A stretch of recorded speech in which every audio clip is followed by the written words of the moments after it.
আল্লাহ পাক শোনাচ্ছেন, ফালাম্মা আসলামা ওয়াতাল্লাহু লিলজাবিন।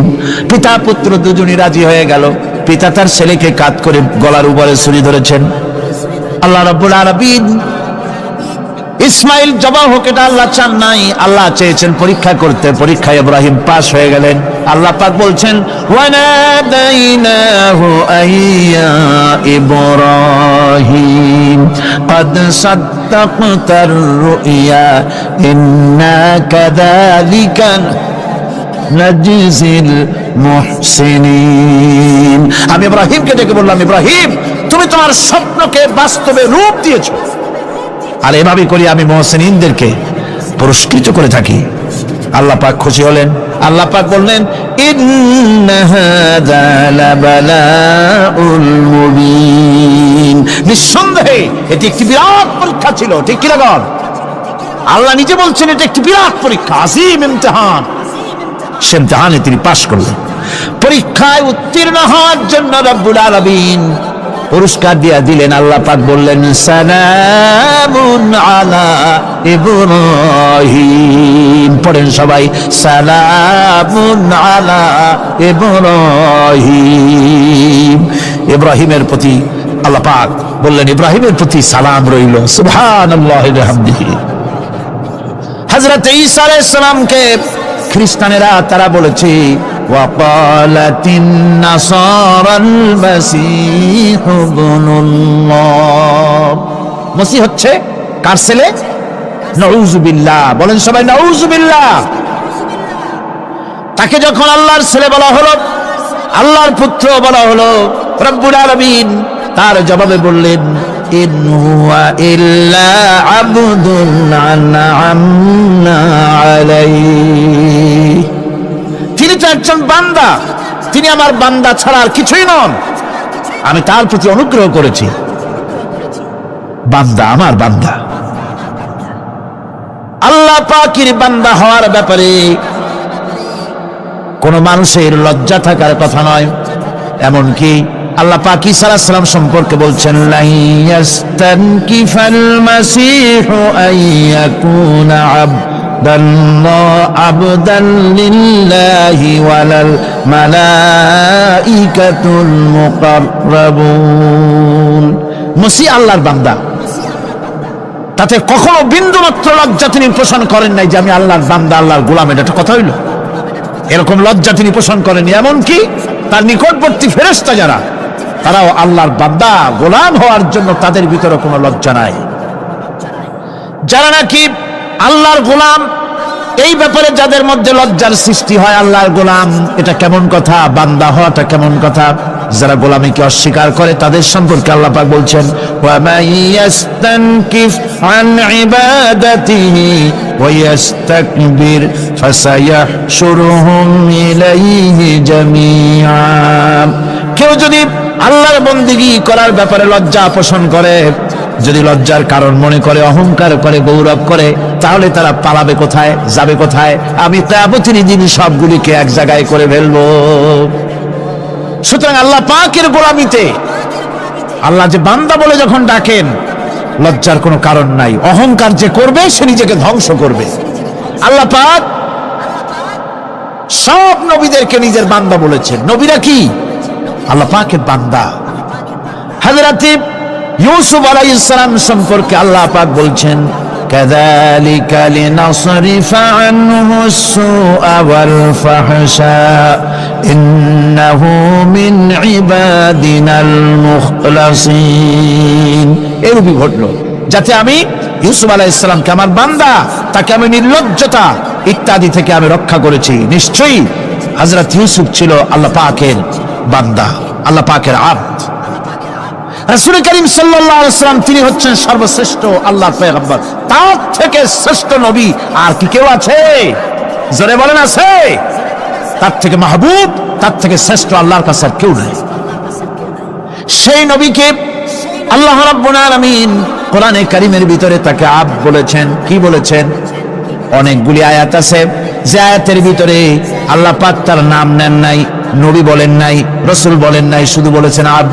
যেমন فأوحى إلى عبده ما أوحى।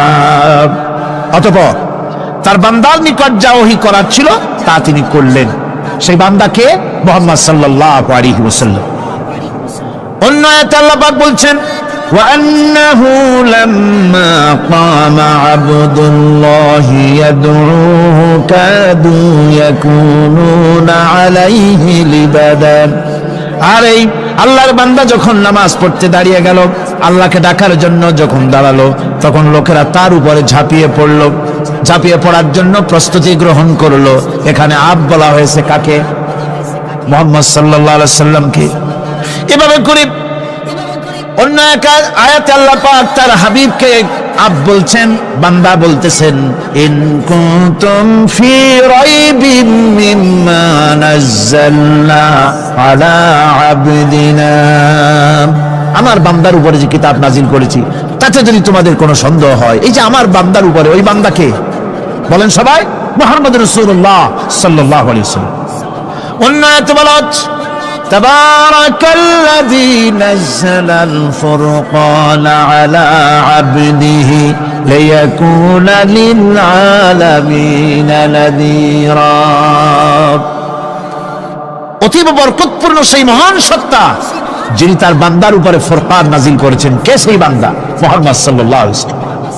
মেরাজের ঘটনা বলতে গিয়ে আল্লাহ রাব্বুল আলামিন বলতেছেন সুবহানাল্লাযী আসরা বিআবদিহি লাইলাম মিনাল মাসজিদিল হারামি ইলাল মাসজিদিল আকসা।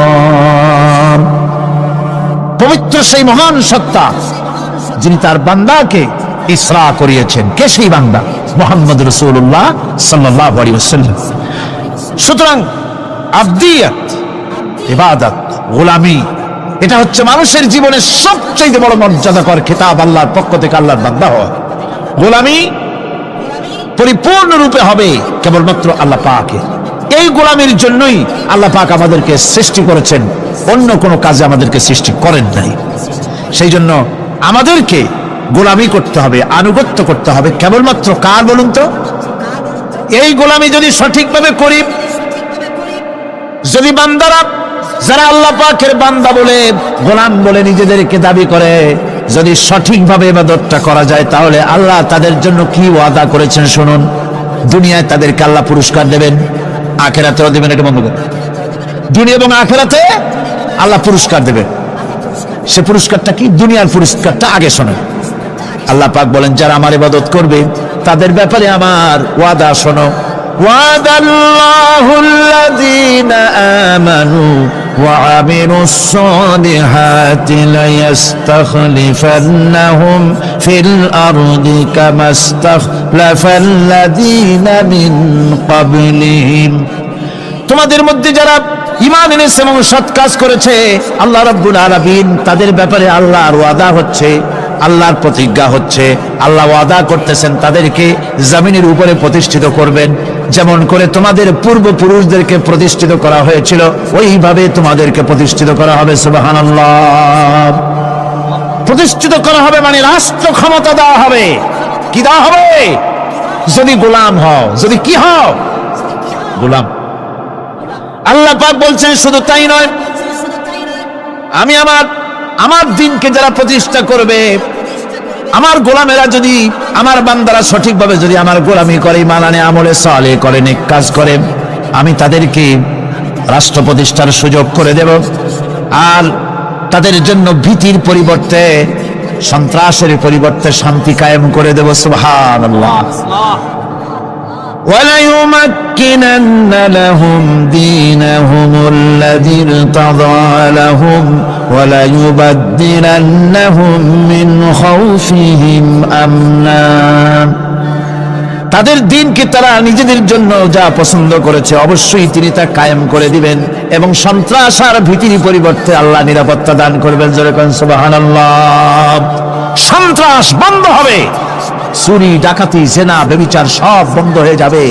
তোমরা ক্ষমতায় থাকবে, তোমরা ডমিনেটেড হবে না, তোমরা ডমিনেট করবে। গোটা পৃথিবীকে শাসন করবে, শাসিত তোমরা হবে না। আর ভীতির পরিবর্তে নিরাপত্তা তোমরা লাভ করবে। কি করলে?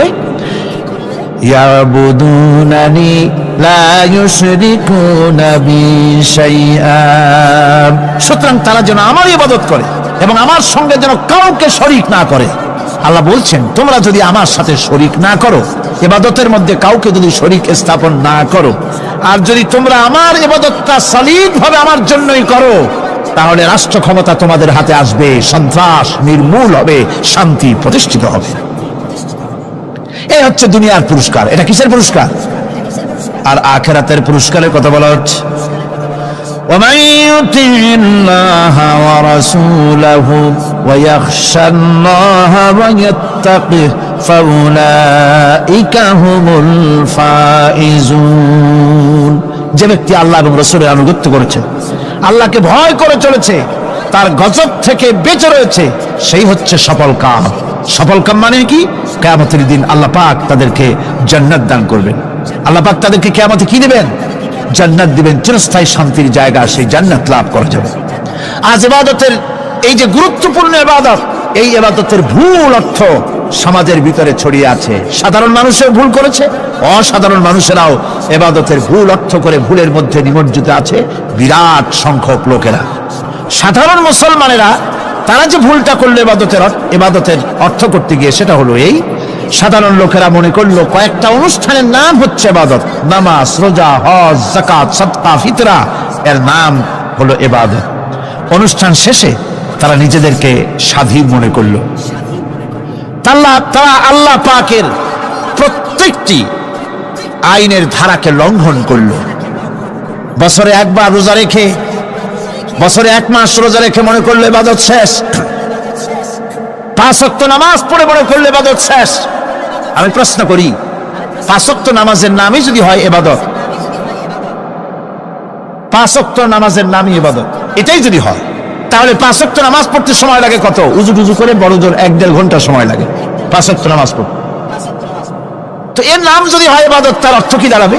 অর্থ দাঁড়াবে আপনি 24 ঘন্টার ভিতরে 1 থেকে 1.5 ঘন্টার জন্য আল্লাহর গোলাম, বাকি 22 ঘন্টার জন্য শয়তানের গোলাম হতে কেউ রাজি আছেন? রোজার নামই যদি হয় শুধু ইবাদত, তাহলে তার অর্থ দাঁড়াবে বছরের ভিতরে একটা মাসের জন্য আপনি আল্লাহর গোলাম, আর 11 মাসের জন্য শয়তানের গোলাম হতে কেউ রাজি আছে? তাহলে বিষয়টা কি? বিষয়টা হচ্ছে নামাজ, রোজা, হজ, যাকাতি শুধুমাত্র ইবাদত নয়, আনুষ্ঠানিক ইবাদত তো বটেই, কম্পালসারি ইবাদত তো বটেই, কিন্তু শুধুমাত্র নামাজ, রোজা, হজ, যাকাত ইবাদত শুধুমাত্র নয়, এগুলি হচ্ছে ইবাদতের পার্ট, ইবাদতের অংশ। বরং জীবনের সব ক্ষেত্রে আল্লাহর হুকুমকে মানার নামই হচ্ছে, ভাইরা আমার, একদিকে নামাজ রোজা করছে, অন্যদিকে আল্লাহর আইনের প্রতিটি ধারাকে লঙ্ঘন করে চলছে, মিথ্যা ওয়াদা করে, মিথ্যা কথা বলে, সুদ খায়, ঘুষ খায়, জিনা করে, এরপরে অন্যের হক নষ্ট করে, প্রতিবেশীর হক নষ্ট করে, হারাম মাল খায়, হকদারের হক নষ্ট করে, প্রতিবেশীর হক নষ্ট করে, জিন্দা মুদ্দা মানুষকে নিজের জন্য শক্তিধর বলে মনে করে, এক টুকরা রুটির জন্য অথবা এক ফোঁটা, এক ঘটি পানির জন্য কাফেরের কাছে হাত পেতে দাঁড়ায় থাকে। এই যদি অবস্থা হয়, এটাই যদি হয় ঈমান, আর এটার নামে যদি ইবাদত হয়, তাহলে এই পৃথিবীর মুসলমানের আজ লাঞ্ছিত কেন? আল্লাহর ওয়াদা কি মিথ্যা? নাউযুবিল্লাহি মিন যালিক। আমাদের ইবাদত যদি ঠিক হয়, যদি সত্যিকারের ইবাদত যদি আমরা করে থাকি, তাহলে ক্ষমতায় ঈমানদারেরা নাই কেন? বিশ্বজুড়ে মুসলমানেরা লাঞ্ছিত কেন? তাহলে বুঝতে হবে ইবাদতের মধ্যে বিরাট গরমিল করে ফেলেছি, ঠিক কিনা? লক্ষ্য করুন, সেই লোকটা হজ করতেছে, উমরা করতেছে, নামাজ পড়তেছে, মসজিদ মাদ্রাসায় চাঁদা দিতেছে, ওই লোকটি আবার ব্যাংকের থেকে সুদের টাকা নিয়ে ব্যবসা চালাইতেছে। ব্যবসা ঠিক রাখার জন্য, ইনকাম ট্যাক্স ফাঁকি দেওয়ার জন্য ব্যবসায়ীরা 2 ধরনের 3 ধরনের খাতা মেনটেন করছে। কথা ঠিক কিনা? মিথ্যা কথা বলছে, ঘুষ দিতেছে, বেশি করে বিদ্যুতের বিল যাতে না আসে সেজন্য যারা বিদ্যুৎ লাইনে আছে তাদেরকে পয়সা দিয়ে ম্যানেজ করতেছে, ঠিক কিনা? আমি পার্লামেন্টে বলেছি, বিদ্যুৎ বাইরের থেকে আনতে হবে না, ঘুরে ঘুরে আবার বিদ্যুতের কথা আসবে। বিদ্যুৎ আনা লাগবে না, কারণ আমার দেশের চাহিদা হচ্ছে 2500 মেগাওয়াট, সেখানে 1800 মেগাওয়াট আমাদের আছে। আরেকদিকে 4টা বিদ্যুৎ প্রকল্প বন্ধ হয়ে আছে। ওই 4টি বন্ধ হওয়া প্রকল্প যদি চালু করা যায় তাহলে 2900 মেগাওয়াট বিদ্যুৎ উৎপাদিত হতে পারে বলে বিশেষজ্ঞরা বলেছেন। তাহলে আমাদের উদ্বৃত্ত 400 মেগাওয়াট থেকে যাবে। এইটাকে বাইরের থেকে আনার কোনো দরকার নাই। বিদ্যুতের অপচয় বন্ধ করুন, বিদ্যুতের চুরি বন্ধ করেন। মিল কল কারখানা যাদের আছে, লক্ষ লক্ষ টাকা বিদ্যুৎ বিল হয়, কিন্তু লাইনম্যানদের সঙ্গে ম্যানেজ করে গভর্নমেন্টকে ফাঁকি দেওয়া হচ্ছে। ঠিক কিনা গম? তোমার নামাজের দাম কি? তোমার হজের 4 পয়সা দাম নাই। তুমি রাষ্ট্রকে ফাঁকি দিয়েছো, তুমি জনগণকে ফাঁকি দিয়েছো, তুমি দেশের শত্রু। টেলিফোনের বিল হাজার হাজার টাকা, লাখ টাকার বেশি বিল হয়, লাইনম্যানের সঙ্গে ম্যানেজ করে 500, 700, 2000 টাকা দিয়ে সারিয়ে দেয়। ঠিক কিনা? এরা জাতির শত্রু, দেশের শত্রু। এদেরকে ফায়ারিং স্কোয়াডে নিয়ে ক্লাস ফায়ার করে উড়ায় দেওয়া উচিত। এরা দেশের দুশ্মন। আজ সিস্টেম লসের নাম দিয়া বিদ্যুৎ চুরির আরেক ব্যবস্থা করা হয়েছে। সিস্টেম লস করে ওনারা নিজেরা, আর এর ভোগান্তি জনগণকে করতে হয়। কসাইয়ের মতো ছুরি দিয়া জবাও করে জনগণের কাছ থেকে সিস্টেম লসের চার্জ আদায় করা হয়। আমি পার্লামেন্টে বলেছি, মাননীয় স্পিকার, সিস্টেম লস এই নামটা উঠাও দেন, এই প্রথা বন্ধ করে দিন। বিদ্যুৎ ধার করা লাগবে না। আল্লাহ আমাদের দেশে যথেষ্ট দিছে, কোনো জিনিসের অভাব নাই। এখানে গ্যাস আছে, তেল আছে, বিদ্যুৎ আছে, পাট আছে, চা আছে, নাই কি? অন্তত 8.5 কোটি টাকার কাগজ গুদামের মধ্যে বন্দী হয়ে আছে। ভারতকে ক্ষতি করার জন্য সে দেশ থেকে কাগজ এনে খবরের কাগজ ছাপানো হচ্ছে, আর 8.5 কোটি টাকার কাগজ নষ্ট হয়ে যাচ্ছে আমার দেশের কাগজ। সুতরাং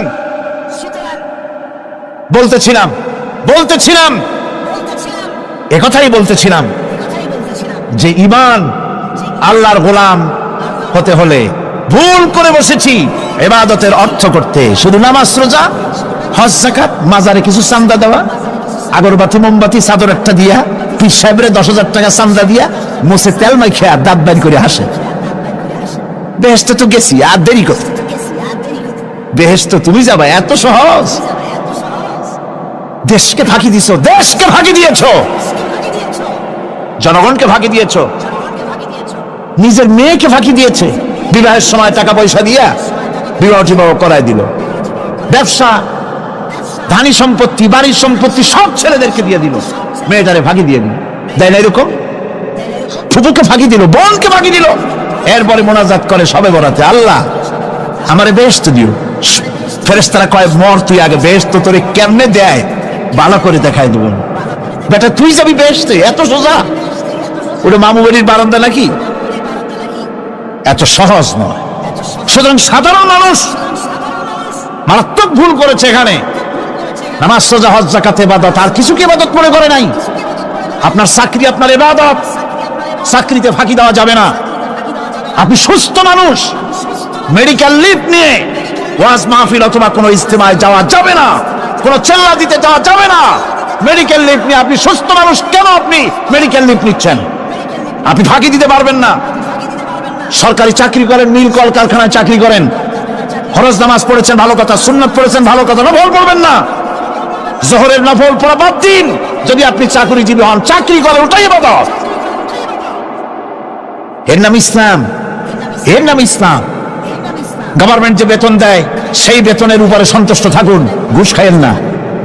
যদি বেশি বেতন লাগে গভর্নমেন্টের কাছে দাবি জানান যে আমাদের বেতন বাড়ায় দাও। ঘুষ খাবেন কেন? হারাম। জোরে করে, এটা কি? এই ঘুষের টাকা মাজারে দিয়া, পীরেরে দিয়া আল্লাহরে খুশি করবেন, এত সহজ না, এত সহজ না। সেই জন্য আমি সব ভাইদের খেদমতে আরজ করব, ইবাদত হচ্ছে জীবনের সব ক্ষেত্রে গোলামি, সকল ক্ষেত্রে গোলামি। চাকরিতে, অফিসে, আদালতে, কলকারখানায়, ক্ষেত খামারে, পার্লামেন্টে, সেক্রেটারিয়েটে, সেনানিবাসে, স্কুলে, কলেজে, বিশ্ববিদ্যালয়, সর্বত্র গোলামি কার? আল্লাহ পাকের। রিজকে হালাল করতে হবে, উপার্জনকে হালাল করতে হবে, সত্যিকারের আল্লাহর গোলাম হতে হবে। এক্ষেত্রে ইবাদতের অসাধারণ ব্যক্তি যারা, তারাও এক শ্রেণীর অসাধারণ ব্যক্তিরাও ভুল করে বসছেন। তারা যে ভুলটা করলেন ওটা হচ্ছে তারা তাসবিহ, জায়নামাজ, খানকাহ,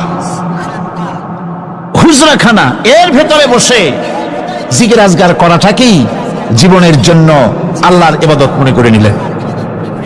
আল্লাহর বান্দারা যখন অনাচার ব্যভিচারে লিপ্ত, আল্লাহর আইনের পরিবর্তে যখন মানুষের তৈরি করা আইন চলছে, চেচনিয়া বসনিয়া যখন মানুষদেরকে জবাও করা হচ্ছে, বসনিয়ার মুসলমান সন্তানদেরকে যখন জবাও করা হয়, কাশ্মীরের স্বাধীনতাকামী মুসলমানদের অধিকার হরণের জন্য তাদের উপরে যখন বন্য হায়নার মতো, পশুর মতো যখন ভারতীয় শত্রু সৈন্যরা যখন হামলা চালায়, সোমালিয়ার মানুষগুলি যখন না খেয়ে তাদের হাড়, পাঁজরার হাড়গুলি যখন বেরিয়ে যায়, তখনও যদি আপনি খানকার ভেতরে থেকে তসবিহ পড়েন আর তাহাজ্জুদের নামাজ পড়ে কপালে দাগ লাগান, এই অন্যায়ের বিরুদ্ধে যদি সোচ্চার না হন, আপনার এই তসবিহর কোনো দাম নাই। আপনাকে সোচ্চার হতে হবে, আপনাকে অন্যায়ের বিরুদ্ধে খাড়া হতে হবে। একদিকে তাহাজ্জুদের নামাজ তো পড়বেনই, জিকির তো করবেনই, কোনো সন্দেহ নাই। আর একদিকে সিংহের মতো অন্যায়ের বিরুদ্ধে গর্জে উঠতে হবে। তাতে যদি প্রয়োজন হয় মুজাদ্দেদ আল ফেসানির মতো কারারুদ্ধ হন না কেন, সেটাই কিসমত, সেটাই তাকদীর। হক কথা বলতে হবে। এই জন্য আমার বারবার মনে পড়ে আজকের এক শ্রেণীর লোক আমাদের দেশে এক শ্রেণীর লোক বাইরের থেকেও আসে, বিদেশ থেকেও আসে, নামের আগে আওলাদে রসুল লাগান। ফেদায়ে রসুল, মুজাহিদে মিল্লাত, আওলাদে রসুল। আজিব, তুমি আওলাদে রসুল? আওলাদে রসুল যদি হবে তাহলে তুমি যে দেশের মানুষ, সেই দেশে মুসলমানদের যখন জবাও করা হয়, পার্লামেন্টে কথা বলে বেরিয়ে আসো না কেন? তোমার জেল হয় না কেন? কংগ্রেসের সেন্ট্রাল বডির সদস্য হয়ে আওলাদে রসুল লাগাইয়া বাংলাদেশের রাজনীতিতে নাক গলাতে দেওয়া হবে না। এরা কংগ্রেসের পাঁচটা গোলাম। এদেরকে চিনতে হবে, যারা আমার দেশে এসে মুসলমানদের মধ্যে বিভেদ সৃষ্টি করতে চায়। আমার মুসলমান ভাইয়েরা, সুতরাং আজকে আমাদেরকে বুঝতে হবে, নামের আগের 14 হাত লম্বা বিশেষণ দেখে ভুললে চলবে না। কথা মনে থাকবে, এরা কংগ্রেসের গোলাম। বাবরি মসজিদ যখন ভেঙে ফেলা হলো, তখন তো কোন আওলাদে রাসূলের নাম তো শুনি নেই। তখন তো নামটা শুনছি ওই বুখারী বেটার, বাপের বেটা ইমাম বুখারী। তিনি বলেছেন, আমি ভারতের দিল্লির জুমা মসজিদের ইমাম শুধু নই, আমি ভারতের 18 কোটি মুসলমানের ইমাম। বাবরি মসজিদকে গড়ে দিতে হবে। কোরআন শরীফের বিরুদ্ধে যখন কলকাতা হাইকোর্টে কেস করা হয়েছিল কোরআনকে ব্যান করার জন্য, সেদিন তো কোনো আওলাদে রাসূলের নাম শুনি নাই। সেদিন তো ওই বুখারী বেটাই বলেছেন, ভারতের হাইকোর্ট থেকে কোন জাজ, কোন বিচারক যদি কোরআন শরীফ ব্যান করা হলে বলে এই কথাটি উচ্চারণ করে, তাহলে আমি তাকে পায়ের তলে পাড়িয়ে ধরে বাম হাত দিয়ে তার জিহ্বাটা টেনে ছেড়ে ফেলে দেব।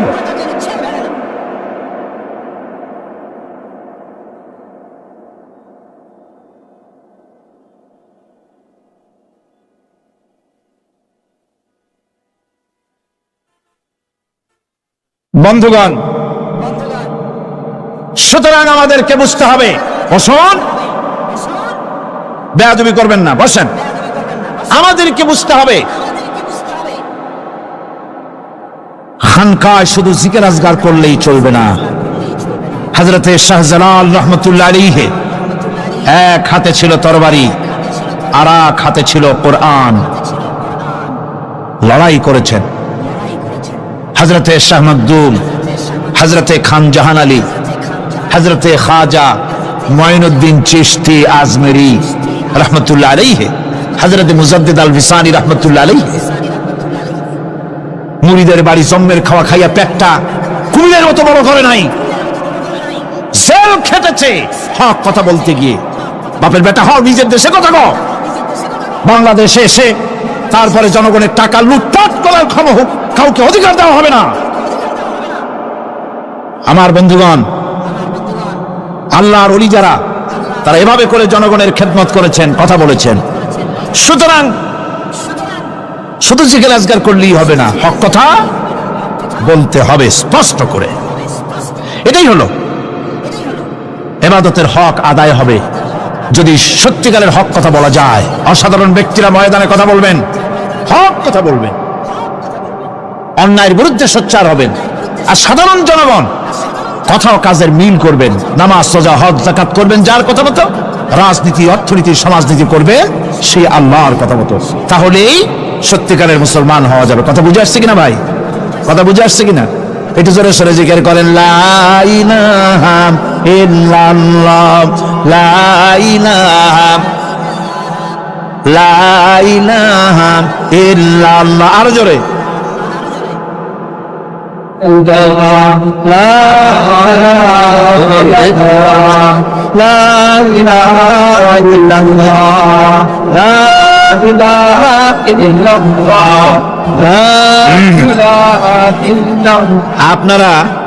আপনারা যদি মাথা উঠাইয়া দেখতে থাকেন তো কি দেখবেন? মানুষের মাথা টুপি ছাড়া তো কিছুই দেখা যাবে না।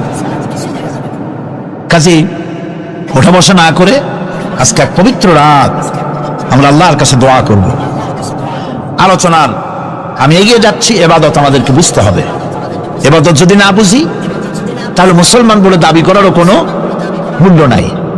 মানব জন্ম বৃথা। কারণ হচ্ছে আল্লাহ রাব্বুল আলামিন বলেছেন, মা খালাকতুল জিন্না ওয়াল ইনসা ইল্লা লিয়াবুদুন। মানুষ আর জিন জাতিকে আমি সৃষ্টি করেছি আমার গোলামির জন্য। কার গোলামি? ওই গোলামির পূর্ণাঙ্গ নমুনা যদি জানতে চাই, পূর্ণাঙ্গ নমুনা দৃষ্টান্ত লাগবে। কাকে অনুসরণ করব? পূর্ণাঙ্গ ইবাদতের আল্লাহর গোলামির পূর্ণাঙ্গ নমুনার জন্য কোরআনে কারিমে দৃষ্টান্ত সেট করা হয়েছে। হযরত ইব্রাহিম আলাইহিস সালামের আল্লাহ পাক বলেন, ইয ক্বালা লাহু রাব্বুহু আসলিম ক্বালা আসলামতু লিরাব্বিল আলামিন। তার অবস্থা এই ছিল, কার? ইব্রাহিম আলাইহিস সালাম। তার অবস্থা এই ছিল যে তার রব যখন তাকে বললেন আনুগত্যের মস্তককে অবনত করে দাও, তিনি বললেন আমি আমার বিশ্বপালকের সামনে মাথাটা নত করে দিলাম। সুবহানাল্লাহ, কোন শর্ত ছাড়াই মাথা নিচু করে দিলাম। এই পন্থায় তিনি যে পন্থাটা অবলম্বন করেছিলেন, এই পন্থায় চলার জন্য তার সন্তানদেরকেও তিনি হুকুম করেছিলেন। ووصى بها إبراهيم ببنيه ويعقوب يا بني إن الله اصطفى لكم الدين فلا تموتن إلا وأنتم مسلمون। ইয়াকুব এবং ইব্রাহিম আলাইহিস সালাম তার সন্তানদেরকে এই উপদেশ দিয়েছিলেন যে তিনি বলেছিলেন, হে আমার সন্তানেরা, আল্লাহ ছাড়া তোমাদের জন্য আল্লাহ পাক এই দ্বীনকে মনোনীত করেছেন। আল্লাহ পাকের আনুগত্য করবে, তার দ্বীনের প্রতি সারেন্ডার করবে। আর খবরদার মুসলমান না হয়ে যেন তোমরা মরে যেও না। আমৃত্যু মুসলমান অবস্থায় থাকবে, অর্থাৎ মৃত্যু পর্যন্ত থাকবে কি অবস্থায়? মুসলমান অবস্থায়। أم كنتم شهداء إذ حضر يعقوب الموت إذ قال لبنيه ما تعبدون من بعدي। ইয়াকুব আলাইহিস সালাম তার মৃত্যুর সময় জিজ্ঞেস করেছিলেন, ও আমার সন্তানেরা, আমার মৃত্যুর পরে তোমরা কার ইবাদত করবে, কার গোলামি করবে? তারা জবাব দিলেন, قالوا نعبد إلهك وإله آبائك إبراهيم وإسماعيل وإسحاق إلها واحدا ونحن له مسلمون। নিঃসন্দেহে আমরা ইবাদত করব, গোলামি করব আপনার রবের, আপনার পিতার রবের, এবং আল্লাহর ইবাদত করব। আপনিও আপনার পূর্বপুরুষ ইব্রাহিম ইসমাইল যে আল্লাহকে ইবাদত করেছে সে আল্লাহ পাকের ইবাদত আমরা করব এবং তার অনুগত হয়ে থাকব। দাসত্ব এবং পূর্ণাঙ্গ দাসত্বের গোলামীর পূর্ণাঙ্গ নমুনা হচ্ছেন হযরত ইব্রাহিম আলাইহিস সালাম। আল্লাহ গোটা জমিন যখন শিরকের অন্ধকারে ডুবে গিয়েছিল তখন হযরত ইব্রাহিম আলাইহিস সালাম তাওহীদের আলো জ্বালিয়ে দিয়েছিলেন। এই নিবেদিতদের ইমাম হিসেবে আল্লাহ পাক তাকে ঘোষণা দিলেন। কোরআনে কারীম বলছে, وَإِذَا ابْتَلَى إِبْرَاهِيمَ رَبُّهُ بِكَلِمَاتٍ فَأَتَمَّهُنَّ قَالَ إِنِّي جَاعِلُكَ لِلنَّاسِ إِمَامًا। ইব্রাহিমকে তার রব কয়েকটি বাক্য দিয়ে পরীক্ষা করলেন এবং তিনি সেই পরীক্ষাগুলোতে পাশ করলেন। তখন আল্লাহ রাব্বুল আলামিন তাকে বললেন যে আমি তোমাকে গোটা বিশ্ব মানবতার জন্য, গোটা বিশ্বের সমস্ত মানুষের জন্য আমি তোমাকে নেতা বানাবো। সুবহানাল্লাহি ওয়া বিহামদিহি। প্রথম পরীক্ষা হলো, গতকাল বলেছি, সে আগুনের পরীক্ষা। সেখানে আল্লাহ পাক তাকে পাশ করালেন, তিনি পাশ করলেন। দ্বিতীয় পরীক্ষা ছিল বিবি এবং নবজাতক সন্তানকে নিয়ে। আল্লাহ হুকুম করলেন এই বিবি আর বাচ্চারে নিয়ে মরুভূমিতে রেখে আসো। মরুভূমিতে যেখানে ঘর নাই, বাড়ি নাই, সেই জায়গায় বিবি এবং বাচ্চাকে রেখে যাওয়ার সময় তিনি বললেন, রব্বানা ইন্নী আসকানতু মিন যুররিয়্যাতি বিওয়াদিন গায়রি যী যাররিন ইনদা বাইতিকাল মুহাররাম। হে আল্লাহ রাব্বুল আলামিন, আমি পানি এবং তরুলতাবিহীন এক মরুভূমির ভিতরে আমার বংশের একটি অংশকে এখানে রেখে গেলাম। তোমার ঘরের কাছে পুনর্বাসিত আমি তাদের কাছে, এই ঘরের কাছে, সম্মানিত ঘরের কাছে রেখে গেলাম। পরীক্ষায় তিনি পাশ করলেন।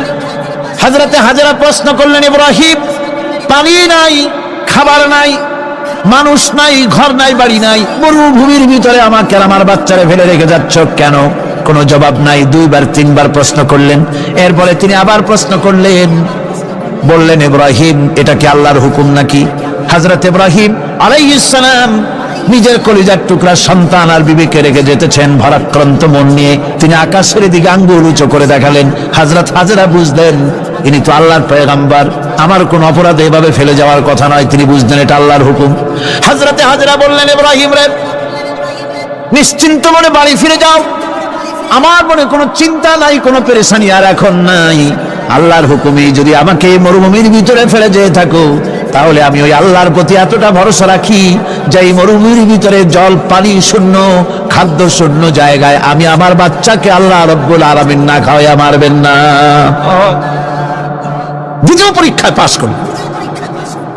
3 নম্বরে পরীক্ষা হলো, সন্তান বড় হয়ে গেছে, বুদ্ধি হয়েছে, দৌড়াতে পারে। আল্লাহ রাব্বুল আলামিন হুকুম করলেন, ছেলেকে জবাহ করো। কত বড় আগুনের পরীক্ষা!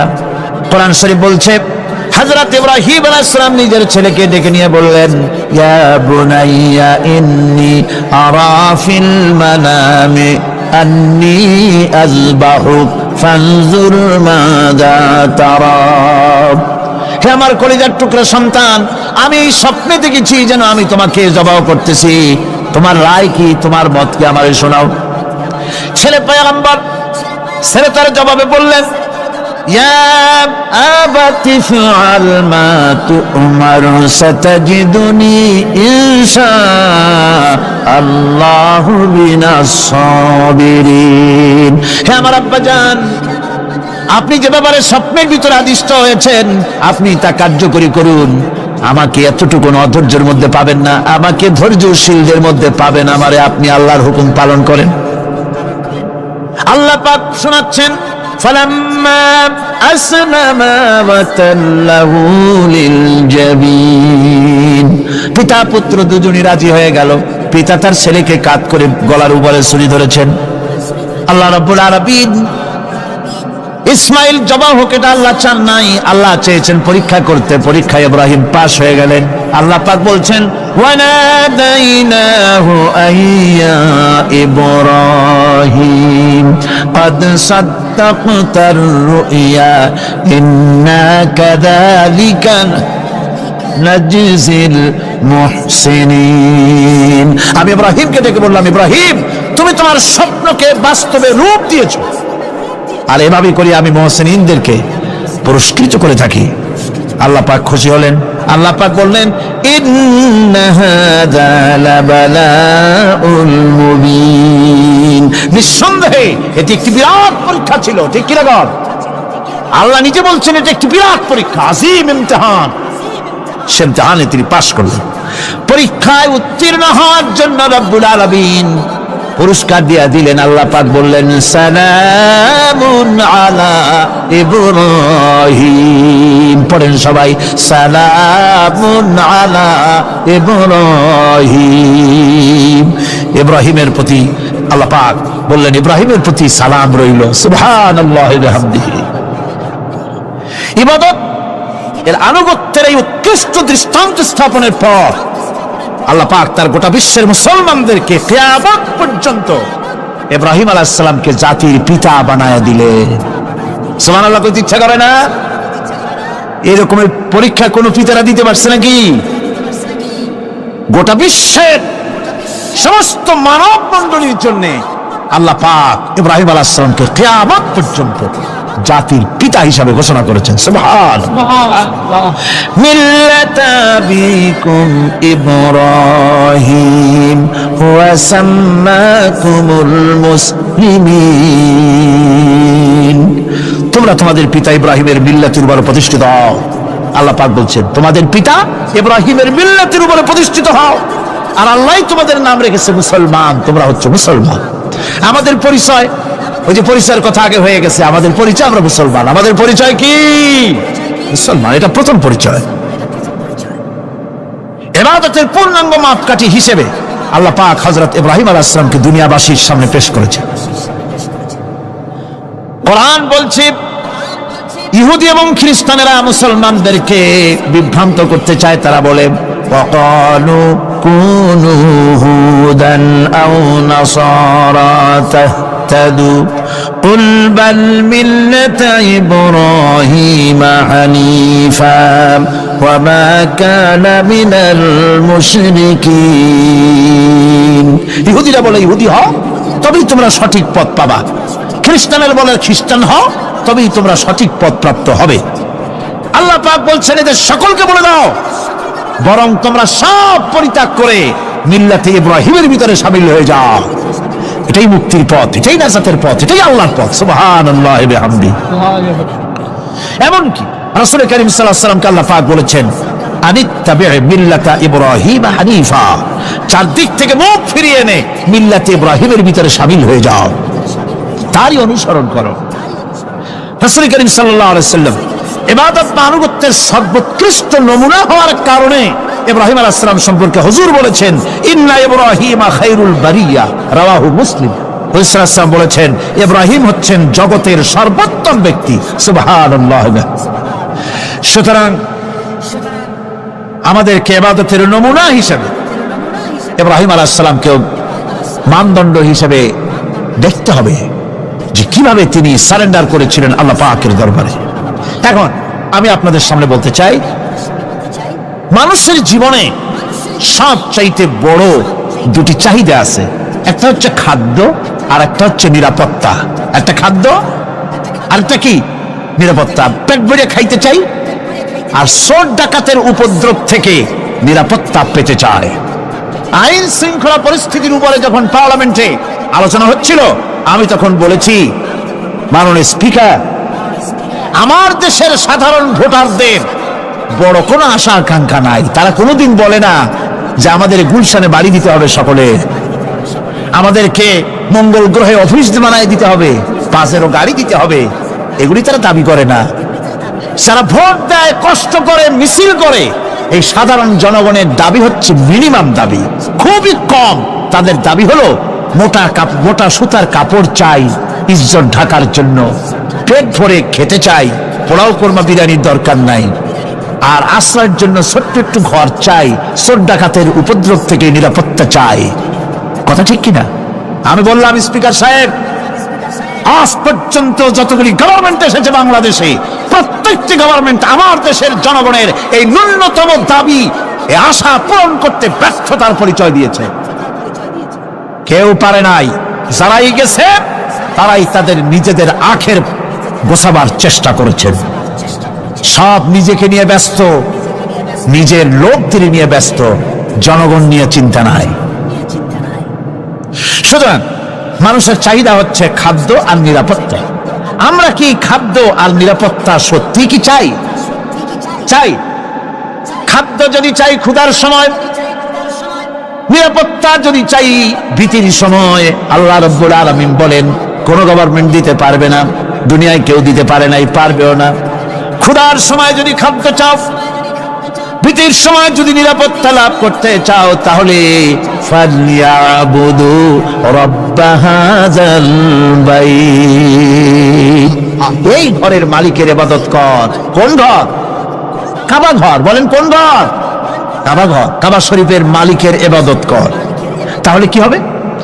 আল্লাযী আত'আমাহুম মিন জু'ইন ওয়া আমানাহুম মিন খাউফ।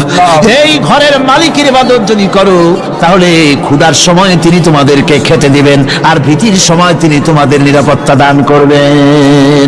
এ ওয়াদা কার? চিল্লায় বলেন ওয়াদা কার? আল্লাহ পাকের ওয়াদা বিশ্বাস হলো না, এমনই পোড়া কপালের মুসলমান। নির্বাচন যখন আসলো, সলিমউদ্দিন সাহেব আসতেন মঞ্চের উপরে, পরিচয় করানো হচ্ছে।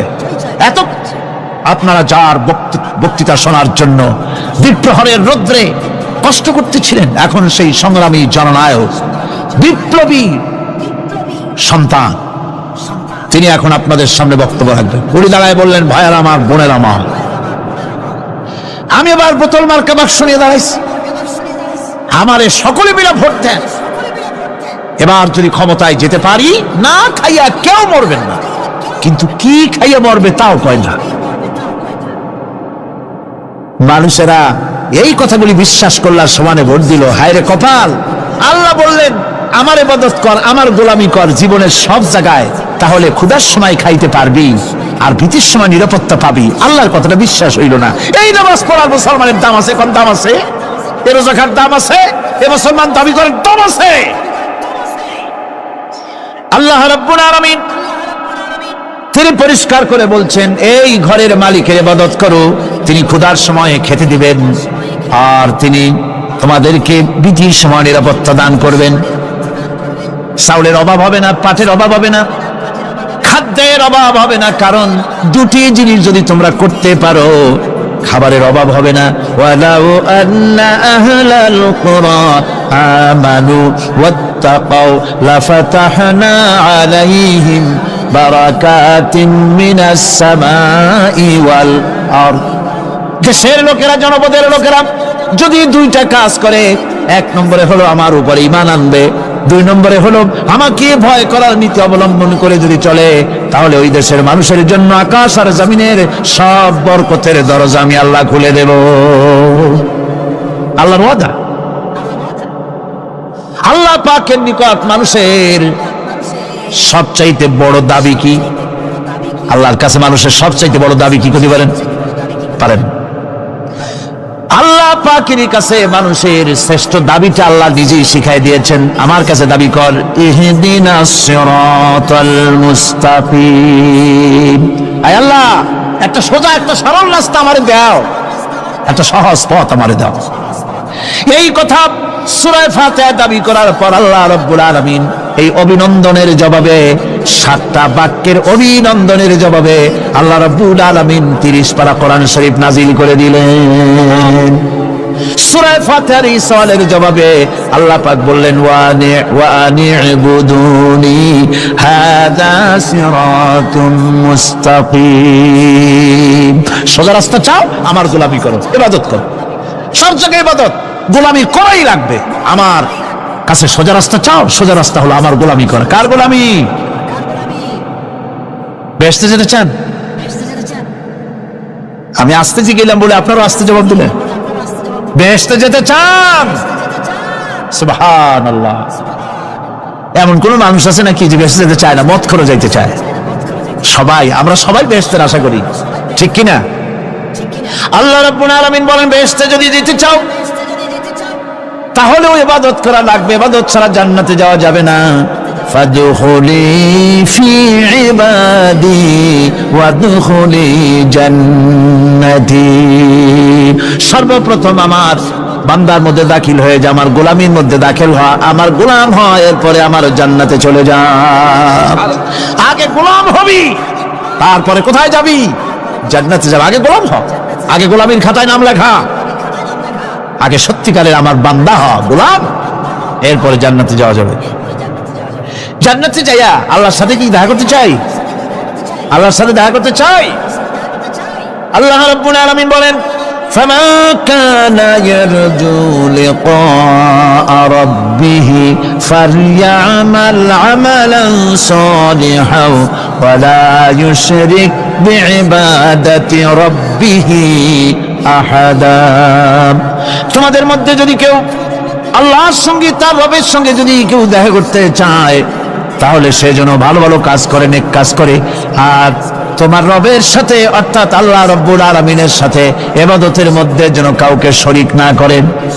শিরক যদি না করো, খাঁটি গোলাম, খাঁটি বান্দায় যদি পরিণত হতে পারো, কিয়ামতের দিন আল্লাহ রাব্বুল আলামিনের সঙ্গে দিদার নসিব হয়ে যাবে। এই গোলামি করব কতদিন? কতদিন গোলামি করব? এই প্রশ্নের জবাবে আল্লাহ রাব্বুল আলামিন কোরআনে কারীমের মধ্যে জবাব দিয়ে দিয়েছেন, ওয়াবুদ রাব্বাকা হাত্তা ইয়াতিয়াকাল ইয়াকিন। মৃত্যু পর্যন্ত, যতক্ষণ না নাক দিয়ে শেষ প্রশ্বাসটি, নিঃশ্বাসটি বেরিয়ে যাচ্ছে, ততক্ষণ পর্যন্ত আনুগত্য, গোলামি শব্দ হবে কার? জোরে চিল্লায় এখন কার? এই গোলামি জীবনের সব ক্ষেত্রে করতে পারলে আমরা মুসলমান, আর করতে না পারলে মুসলমান নামে মুনাফিক। না পারলে কি? মুনাফিক। বন্ধুগণ, ইয়াকা নাবুদু পর্যন্ত বলে ওয়া ইয়াকা নাস্তাইনের কথাটা শোনাচ্ছি। সূরা ফাতিহার ভিতরে আমরা পড়ি, পড়েন আমার সাথে, ইয়াকা নাবুদু ওয়া ইয়াকা নাস্তাইন। হে আল্লাহ, একমাত্র তোমার গোলামি করি আর একমাত্র তোমার কাছে সাহায্য চাই। তুমি ছাড়া কারো কাছে সাহায্য? এটা কি ঠিক? এটা কি আমাদের মনের কথা, ইমানের কথা? আল্লাহ করুন, আল্লাহ করুন, বলি আমিন। হাদিস শরীফে বলা হয়েছে, ইজা সাআলতা ফাসআলিল্লাহ ওয়া ইজা ইসতাআনতা ফাসতাইন বিল্লাহ। কিছু চাইতে হলে আল্লাহর কাছে চাও, কিছু বলতে হলে, ভিক্ষা করতে হলে আল্লাহর কাছেই ভিক্ষা করো। কার কাছে ভিক্ষা করবেন? আল্লাহর কাছে বলুন। আমার বন্ধুগণ, আমি আমার ঈমান থেকে কথা বলি, আমি আমার ঈমান থেকে কথা বলি। কোরআন এবং হাদিস পড়ে যতটুকু আল্লাহ বোঝার তৌফিক দিয়েছেন, সেই কথাগুলি পেশ করার জন্য চেষ্টা করি। বন্ধুগণ, এদিক ওদিক কোনো দিকে না ঘুরে মসজিদে যান, মসজিদে গিয়ে নামাজ পড়েন, আর আল্লাহর কাছে হাত পেতে আল্লাহরে বলেন। সেজদা গিয়া যখন রব্বুল আলামিনের দরবারে কিছু চাইবেন, হুজুরের কাছে জিজ্ঞেস করা হয়েছে, হুজুর, বান্দা কখন আল্লাহর নিকটবর্তী হয়ে যায়? আল্লাহর নবী বলেছেন, বান্দা যখন সেজদা দেয় তখন বান্দা একেবারে আল্লাহ পাকের কাছে চলে যায়। আল্লাহর কাছে চান, যা দরকার, ছেলে নাই, মেয়ে নাই, বউ নাই, অথবা চাকরি নাই, প্রমোশন চাই, ব্যবসায় উন্নতি চাই, যা দরকার কাকে বলবেন? মনটাকে পরিষ্কার করুন, আজকে মনটাকে সাফ করুন, সমস্ত দুর্বলতা থেকে মনকে উঠায় আনো, বিশ্বাস করুন, যা চাওয়া, যা বলা, সবটা আল্লাহর কাছে। কার কাছে? আমি তার গোলাম। আমি কার গোলাম? আল্লাহ ছাড়া কারো কাছে আমার অভিযোগ তুলবো না, সবটা বলবো আল্লাহর কাছে। বলে দেখেন, বলে দেখেন আল্লাহ পাক কিভাবে আপনাকে সাহায্য করেন। সুবহানাল্লাহ। ভাইরা আমার, আল্লাহ রাব্বুল আলামিন রাসূল করিম সাল্লাল্লাহু আলাইহি ওয়াসাল্লামকে বলেছেন, ফাইদা ফারাগতা ফানসাব ওয়া ইলা রাব্বিকা ফারগাব। যখন তুমি খালি হাত হয়ে যাবে, দাঁড়িয়ে যাবে এবং তোমার রবের কাছে মিনতি জানাবে, কিছু যখন থাকবে না, তোমার রবের কাছে দাঁড়ায় যাও আর তার কাছে মিনতি জানাও, তোমাকে আল্লাহ ভরপুর করে দিবেন। ভান্ডের কোনো অভাব নাই। আমাদের ভান্ড হচ্ছে যত দেব তত কমবে, আর আল্লাহর ভান্ড যত দেয় তত সমান সমান থাকে, মোটেই কমে না, মোটেই কমে না। সুতরাং দয়াল বাবা, বাবাজান কেবলাজান বাবা কি যে কবে আর কি করবে দিশা করতে পারে না। গান বাজনা, তারপরে গোসল শরীফ, কি জানি হাবিজাবি শরীফ, কোন শেষ নাই, বেদাত দিয়ে ভরে গেছে। এগুলো বিশ্বাস করবেন না, বিদাত খারাফা, এর সাথে মুসলমানের কোন সম্পর্ক নাই। গান বাজনার সাথে মুসলমানের কোন সম্পর্ক। হাতে কতগুলো ঢোল নিয়ে তারপরে মাজারের কাছে গিয়ে ঢোল বাজায়, কবরের কাছে, মাথায় কতগুলো চুল, দাঁতে ময়লা, মোজগুলা ঠোঁট দুইটা ঢাইকিয়া দাড়ির কাছে এসে পড়ছে। হায় হায় রে, এই রকমের মোষ আমি মাঝে মধ্যে চিন্তা করি যে দই খায় কেমনে এরা, গাঁজা মদ খাইয়া এগুলো মাজার মধ্যে গিয়ে পড়ে থাকে। আর কি জানি আছে ওইটারে ঘষে আর বলে মদিনা যাব কেমনে, মদিনা যাব কেমন। তুই মদিনা যাবি কেমনে? মদ খেয়ে গাঁজা খেয়ে তুই যাবি মদিনা? একটা কথা হইলো? তোর নাপাক কদম আল্লাহ পাকের আরতে মুকদ্দাসে উঠতে পারে না। বক্কার, জিনাকার, শারাবি, কাবাবি আল্লাহ পাকের নাফরমান। কতগুলা শালু কাপড় গায়ে দিয়া মাথায় কতগুলা চুল রাখিয়া তারপরে গ্রামের নামে শরীফ। আশ্চর্য কথা, এই গ্রামের নাম শরীফ, ওই গ্রামের নামের মাথায় গিয়া শরীফ।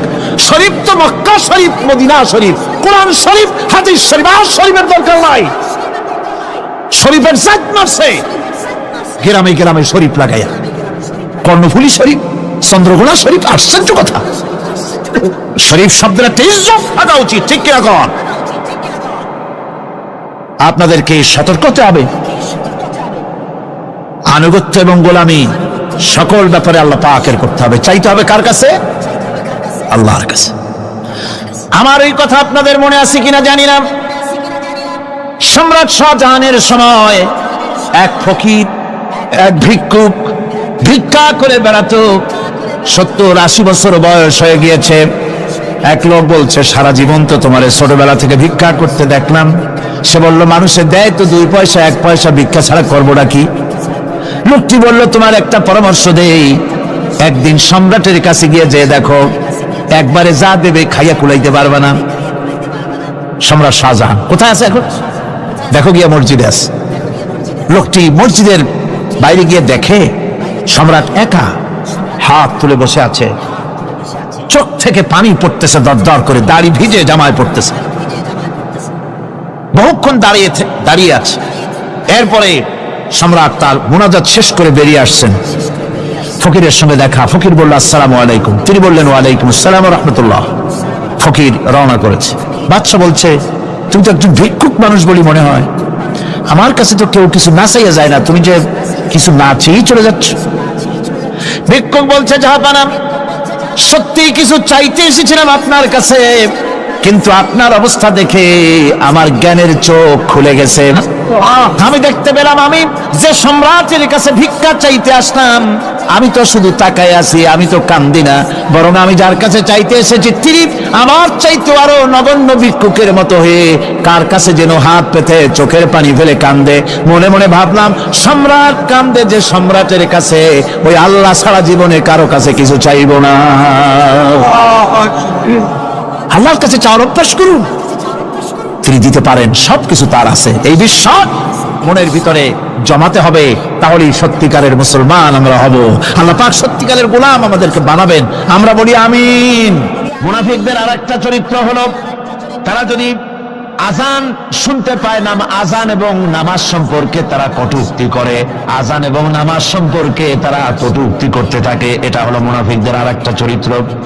আল্লাহ রাব্বুল আলামিন বলেন, ওয়াইদা নাদাইতুম ইলাস সালাতি ইত্তাখাযুহা হুজওয়ান ওয়া লাইবান যখন আজান তারা শোনে, যখন নামাজের দিকে তখন তাদেরকে ডাকা হয়, তখন তারা ঠাট্টা করে, বিদ্রুপ। আরেকটি চরিত্র হলো সমাজের ভিতরে অশ্লীলতা বাড়াবার জন্য তারা প্রচেষ্টা চালায়।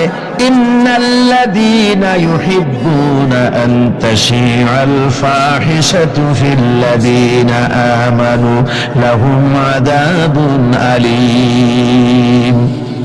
ঈমানদার লোকদের মধ্যে অশ্লীলতা এরা বেশি করে ছড়াবার জন্য চেষ্টা করে, মানুষকে দুশ্চরিত্র বানাবার জন্য তারা চেষ্টা করে।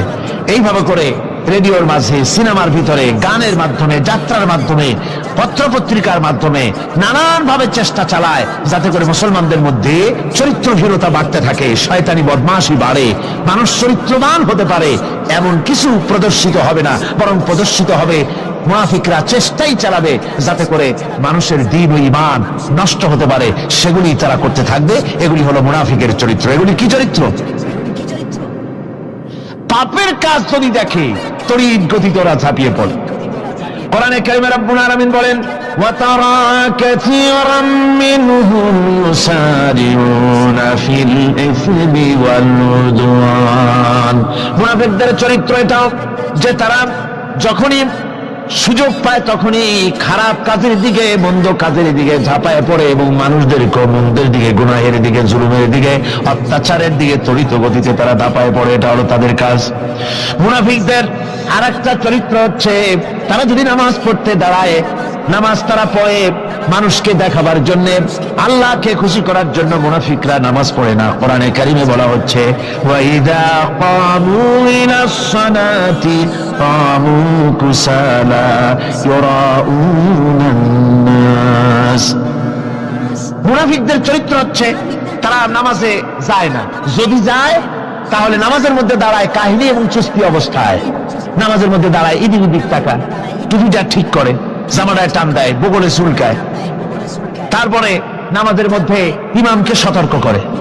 ইমাম যদি তাশাহুদ পড়তে দেরি করে, ওর নিজের পড়া আগে হয়ে গেছে, ইমাম একটু দেরি করতেছে, তো পিছন থেকে সিগন্যাল মারে।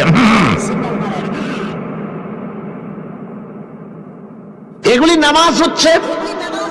আল্লাহ পাক বলছেন, ইউরাউনান নাস, এরা মানুষকে দেখাবার জন্য নামাজ পড়ে, এগুলি আসল নামাজ নয়, এগুলি আসল নামাজ নয়, আল্লাহকে সন্তুষ্ট করার জন্য নয়, এগুলি মানুষকে দেখাবার জন্য তারা নামাজ পড়ে। আমার ভাইরা, ইসলামের চরিত্রগুলি, কাজগুলি তারা করতে চায় না।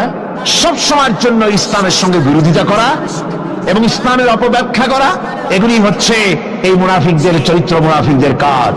মুনাফিকরা চিরটা কাল এভাবে মুসলমানদের সঙ্গে খারাপ ব্যবহার করে এসছে এবং নিজেরা জাহান্নামের পথকে এভাবে তারা করে নিয়েছে। মুনাফিকদের আরেকটি চরিত্র হচ্ছে জিহাদের নাম শুনলে তাদের কলিজা কেঁপে ওঠে। বুঝলেন? কই যে আপনারা জিহাদ করেন কেন?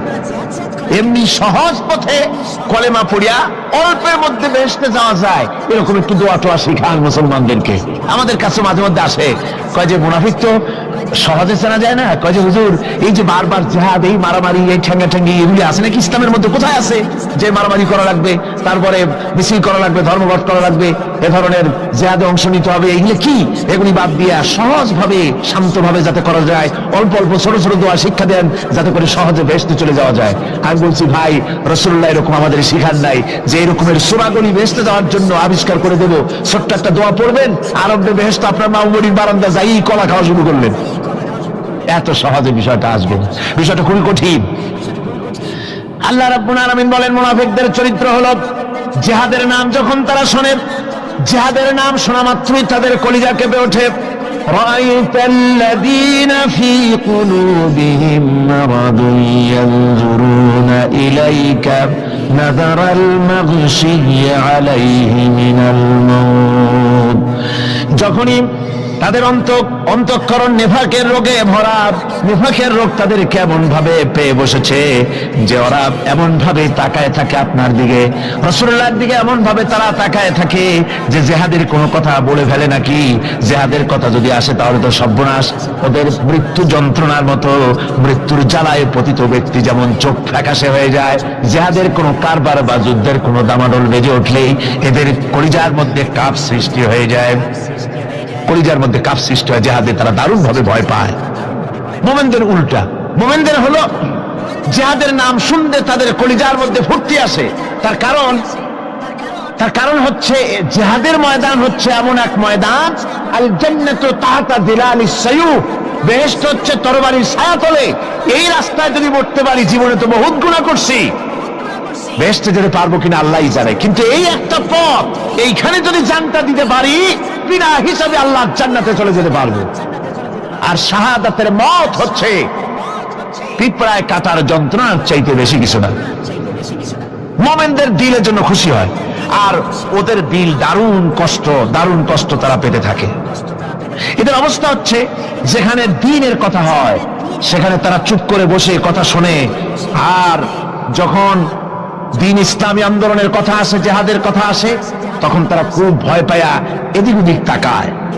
কোরআনে কারিমে ওদের এই চরিত্র সম্পর্কে বলা হয়েছে, ওয়াইযা মা উনজিলাত সূরাতুন নাযারা বা'দাহুম ইলা বা'দিন হাল ইয়ারাকুম মিন আহাদিন সুম্মা ইনসারাফু। এরা কোরআনের আয়াত যখন নাজিল হয় তখন একজন আরেকজনের দিকে তাকাতাকি করে, কি জানি আমাদের ব্যাপারে কোনো আয়াত নাজিল হয়ে পড়ে নাকি, অথবা জিহাদের ব্যাপারে কোনো আয়াত নাজিল হয়ে পড়ে নাকি। কেউ দেখে নাকি এই সব এদিক ওদিক তাকাই আসতে এই জায়গা থেকে কেটে পড়ে, যে আমাদের চরিত্রই তো বর্ণনা করা হচ্ছে, কাজে এখন আর বসা ঠিক না, আস্তে করে কেটে পড়ার জন্য চেষ্টা করে। এটা হলো মুনাফিকদের আর একটা চরিত্র। এরা এইভাবে করে নিজেদের চরিত্রকে প্রকাশ করে ধরা পড়ে, এবং ইসলামের সবচাইতে মারাত্মক ক্ষতি এই মুনাফিকরা চিরকাল করেছে। আল্লাহ রাব্বুল আলামিন বলেন, মুনাফিকদের ব্যাপারে মুসলমানদের বিপদ হলে তারা দারুণভাবে খুশি হয়, আর মুনাফিকদের চরিত্র হলো মুসলমানদের উপকার হলে, ভালো হলে তারা দারুণভাবে অসন্তুষ্ট হয়ে যায়। যখন আর আল্লাহ মুমিনদেরকে সান্ত্বনা দেন, মুমিনদেরকে আল্লাহ পাক সান্ত্বনা দিচ্ছেন মুনাফিকদের ব্যাপারে, কুল লা ইউসিবানা ইল্লা মা কাতাবাল্লাহু লানা ওয়া মাওলানা ওয়া আলাল্লাহি ফালিয়াতাওয়াক্কালিল মুমিনুন। মুনাফিকদের শোনায় দাও। মুমিনদেরকে বলা হচ্ছে তোমরা মুনাফিকদের শোনাও যে তোমরা যে আমাদের ব্যাপারে খুশি হচ্ছ, যে আমাদের বিপদ দেখে, আমাদের চতুর্দিক থেকে বিপদ, মুসলমানদের আর চতুর্দিক থেকে কি বিপদ, এই বিপদ দেখে তোমরা দারুণ খুশি যে মুসলমানেরা এইবার মার খাচ্ছে, ইসলামী আন্দোলন আর কোমর সোজা করে দাঁড়াতে পারবে না, এইবার শেষ, বুদ্ধি করিয়া যে ষড়যন্ত্রের জালে আটকায় দিছি আর মুক্তি হবে না। এই যে তারা খুশি। আল্লাহ রাব্বুল আলামিন বলেন, মুমিনেরা তোমাদের ঘাবড়াবার কোনো কারণ নাই, তোমরা বলে দাও কুল লা ইউসিবানা ইল্লা মা কাতাবাল্লাহু লানা, তোমরা শোনায় দাও যে আমাদের কিছুই হয় না, আমাদের শুধু তাই হয় যে আল্লাহ রাব্বুল আলামিন আমাদের জন্য লিখে রেখেছেন, আমাদের তাকদীরে যেটা আছে ওটাই হবে, এর থেকে বেশি কিছুই হবে না। তিনি আমাদের মাওলা, তিনি আমাদের মনিব, তিনি আমাদের প্রভু, আর সমস্ত মুমিনদের উচিত সে আল্লাহর উপরই নির্ভর করা। তবে তোমরা জেনে রাখো,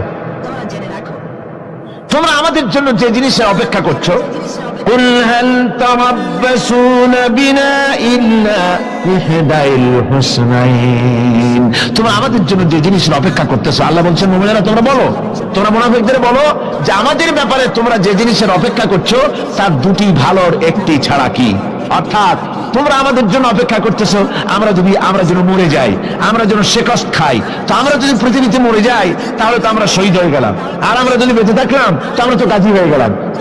আমাদের ওই যে হাতি মরার মতো আর বাঁচার মতো, হাতি মরলেও লাখ টাকা, বাঁচলেও লাখ টাকা, আমরা মরলে গাজী, বাঁচলে কি শহীদ, কোন দিক দিয়ে আমাদের ঠগ নাই। সুতরাং তোমরা আমাদের জন্য যে জিনিস অপেক্ষা করো তার দুটো ভালোর একটি ছাড়া কি, আর আমরা তোমাদের ব্যাপারে, তোমরা যেমন আমাদের ব্যাপারে অপেক্ষা করতেছো, আমরাও তোমাদের ব্যাপারে আরেকটা জিনিসের অপেক্ষা করছি, ওয়া নাহনু নাতারাব্বাসু বিকুম আইয়ুসিবাকুমুল্লাহু বিআযাবিন মিন ইনদিহি আও বিআইদিনা, আমরাও তোমাদের জন্য অপেক্ষা করতেছি একটা জিনিসের, তোমরা আমাদের জন্য দুটি জিনিস অপেক্ষা করো, আমরাও তোমাদের জন্য দুটি জিনিস অপেক্ষা করছি, তা হচ্ছে তোমাদের শাস্তিটা আল্লাহ নিজে দিবেন না আমাদের হাত দিয়ে দেওয়াবেন, আমরা সেইটার অপেক্ষা করতেছি। ফাতারাব্বাসু ইন্না মাআকুম মুতারাব্বিসুন, সুতরাং তোমরা অপেক্ষা করতে থাকো, আমরা অপেক্ষা করতে থাকি। ব্যাপারটা কোথায় গিয়ে দাঁড়ায় আসো আমরা সকলে তা লক্ষ্য করি। সুতরাং এই মুনাফিকদের এই হচ্ছে চরিত্র, চিরকাল ইসলামের সঙ্গে বিরোধিতা করা, মুসলমানদের সাথে ঠাট্টা বিদ্রুপ করা, এটাই হচ্ছে তাদের চরিত্র। এই চরিত্র দিয়েই তারা ইসলামকে চিরকাল ক্ষতিগ্রস্ত করে এসেছে। রাসূল পাক সাল্লাল্লাহু আলাইহি ওয়াসাল্লাম এই মুনাফিকদের সম্পর্কে বলেছেন যে মুনাফিকরা হচ্ছে ইদা আহাদা গাদারা, যখন তারা ওয়াদা করে সে ওয়াদাকে তারা খেলাফ করে, এটা হচ্ছে মুনাফিকদের একটা চরিত্র। তারপরে তাদের কাছে কোনো জিনিস আমানত রাখলে ইদা উত্তুমিনা খানা, যখন আমানত রাখা হয় সে আমানতের তারা খিয়ানত করে। তারপরে যখন তারা ঝগড়ায় লিপ্ত হয় তখন তারা পরস্পর পরস্পরকে গালাগালি করে। আর যদি তারা কথা বলে কথার মধ্যে কথায় কথায় তারা মিথ্যে কথা বলে। এই হচ্ছে মুনাফিকদের চরিত্র। এরপরে মুনাফিকরা শুধু রুজি রুটি আর পেট নিয়েই তারা ব্যস্ত থাকে। মুনাফিকদের এই চরিত্র কোরআন এবং হাদিসে আল্লাহ রাব্বুল আলামিন স্পষ্ট করে মানুষের সামনে তুলে ধরেছেন, যাতে করে আমরা মুনাফিকি চরিত্র থেকে রক্ষা পেতে পারি। এই মুনাফিকদের সম্পর্কে সর্বশেষ কথা, আল্লাহ রাব্বুল আলামিন যেহেতু মুনাফিকরা ইসলামের সবচাইতে বেশি ক্ষতি করেছে, সেই জন্য আল্লাহ রাব্বুল আলামিন নবীকে বলেছেন যে আপনি যদি এদের ব্যাপারে ইস্তাগফির লাহুম আও লা তাস্তাগফির লাহুম ইন তাস্তাগফির লাহুম ৭০ মাররাতান ফালান ইয়াগফিরাল্লাহু লাহুম, আপনি যদি এদের জন্য ক্ষমা চান আর ক্ষমা আপনি নাই চান, এমনকি ৭০ বার যদি আপনি মুনাফিকদের জন্য আমি আল্লাহর কাছে ক্ষমা প্রার্থনা করেন, আমি আল্লাহ রাব্বুল আলামিন মুনাফিকদেরকে ক্ষমা করে দেব না। মুনাফিক হচ্ছে চরমভাবে ক্ষতিগ্রস্ত, দুনিয়াও ক্ষতিগ্রস্ত হবে, আখিরাতেও তারা ক্ষতিগ্রস্ত হবে। আল্লাহ পাকের কত বড় কথা যে কিয়ামত পর্যন্ত মুনাফিকদের জন্য হুজুর সাল্লাল্লাহু আলাইহি ওয়াসাল্লামকে বলা হচ্ছে যে ৭০ বারও যদি তাদের জন্য আপনি আমার কাছে ক্ষমা চান, আমি মুনাফিকদেরকে কখনো ক্ষমা করব না। সুতরাং আমাদেরকে বুঝতে হবে মুনাফিকি চরিত্র সবচেয়ে নিকৃষ্ট চরিত্র, আর এই চরিত্রে আল্লাহ পাক সবচেয়ে বেশি অসন্তুষ্ট হন। আল্লাহ পাক তাই বলছেন, কাবুরা মাকতান ইনদাল্লাহি আন তাকুলু মা লা তাফআলুন, আল্লাহর কাছে সবচাইতে বেশি ক্রোধ উদ্রেককারী এই ব্যাপারটাই যে তোমরা যা বলো তা তোমরা করো না, এটা বড় মারাত্মক ব্যাপার, আল্লাহ এটাকে সহ্য করেন না। সুতরাং মুমিনদেরকে আয়াত থেকে শিক্ষা গ্রহণ করতে হবে, মুনাফিকি ছাড়তে হবে, আনুগত্য করতে হবে, সবটাই আল্লাহর। কার আনুগত্য হবে? আল্লাহ এবং রাসূলের আনুগত্য জীবনের সকল ক্ষেত্রেই করতে হবে। এটাই মুসলমানদের জন্য ঈমানের সবচেয়ে বড় দাবি। তারপরে রব্বুল আলামিন বলেন, ইন্নাল্লাহা ইউহিব্বুল্লাযীনা ইউকাতিলুনা ফি সাবিলিহি সাফফান কাআন্নাহুম বুনিয়ানুম মারসুস। আল্লাহ পাক বলছেন, আল্লাহ নিশ্চয়ই ভালোবাসেন সেই সব লোকদেরকে যারা কাতার বন্দী হয়ে আল্লাহর রাস্তায় লড়াই করে, সীসা ডালা প্রাচীরের মতো ইস্পাত কঠিন দৃঢ় হয়ে যারা কাতার বন্দী হয়ে সুসংবদ্ধ হয়ে আল্লাহর জন্য যারা লড়াই করে। এখানে বলা হচ্ছে যে লড়াইটা হবে আল্লাহর জন্য, সংগ্রাম হবে কার জন্য? ইউকাতিলুনা ফি সাবিলিহি। লড়াই কিন্তু কখনোই, লড়াইটা কখনোই দেশ দখল করা, দেশ দখল করা তা আবার মানুষের তৈরি করা আইন কানুন প্রতিষ্ঠার জন্য দেশ দখল করার সংগ্রাম, মানুষের তৈরি করা মতবাদকে প্রতিষ্ঠা করার সংগ্রাম, এই জাতীয় যত রকমের সংগ্রাম আছে, যত রকমের জিহাদ আছে, এই সমস্ত সংগ্রামকে, লড়াইকে ইসলাম জায়েজ করে না। এগুলি মুসলমানদের জন্য একদম নিষিদ্ধ। মুসলমানরা লড়াই করবে কেবলমাত্র আল্লাহর রাস্তায়, ফি সাবিলিহি, জিহাদ ফি সাবিলিল্লাহ ওয়া তুজাহিদুনা ফি সাবিলিল্লাহ। লড়াই হবে কার পথে? সবে চিল্লায় বলেন, লড়াই কার পথে? লড়াই কি? জিহাদ কি? জিহাদ এই নয় যে আপনি লাঠি ঠেঙ্গা নিয়ে তারপরে বাইর হবেন আর হিন্দু খ্রিস্টান যেখানে পাবেন সমানে মারিয়া শেষ করে ফেলাবেন, এর নাম জিহাদ নয়। জিহাদ হচ্ছে আল্লাহর রাস্তায় সংগ্রাম করা, লড়াই করা। সেই লড়াইটা কি? যে কোনো উদ্দেশ্যকে সফল করার জন্য প্রচেষ্টা চালানো, প্রাণান্তকর প্রচেষ্টা চালানো, ওই প্রচেষ্টার নামই হচ্ছে কি? জিহাদ। সুতরাং এই জিহাদটা হবে আল্লাহর রাস্তায়, সংগ্রাম হবে আল্লাহর রাস্তায়। কি উদ্দেশ্যে? দ্বীন প্রতিষ্ঠার উদ্দেশ্যে। কোরআনে কারিমে রব্বুল আলামিন বলেছেন, আল্লাযীনা আমানু ইউকাতিলুনা ফী সাবিলিল্লাহ, যারা নাকি ঈমানদার তারা লড়াই করে আমি আল্লাহর রাস্তায়, আমি আল্লাহর পথে তারা লড়াই করে, সংগ্রাম করে আমার দেওয়া জীবন ব্যবস্থা প্রতিষ্ঠার জন্য।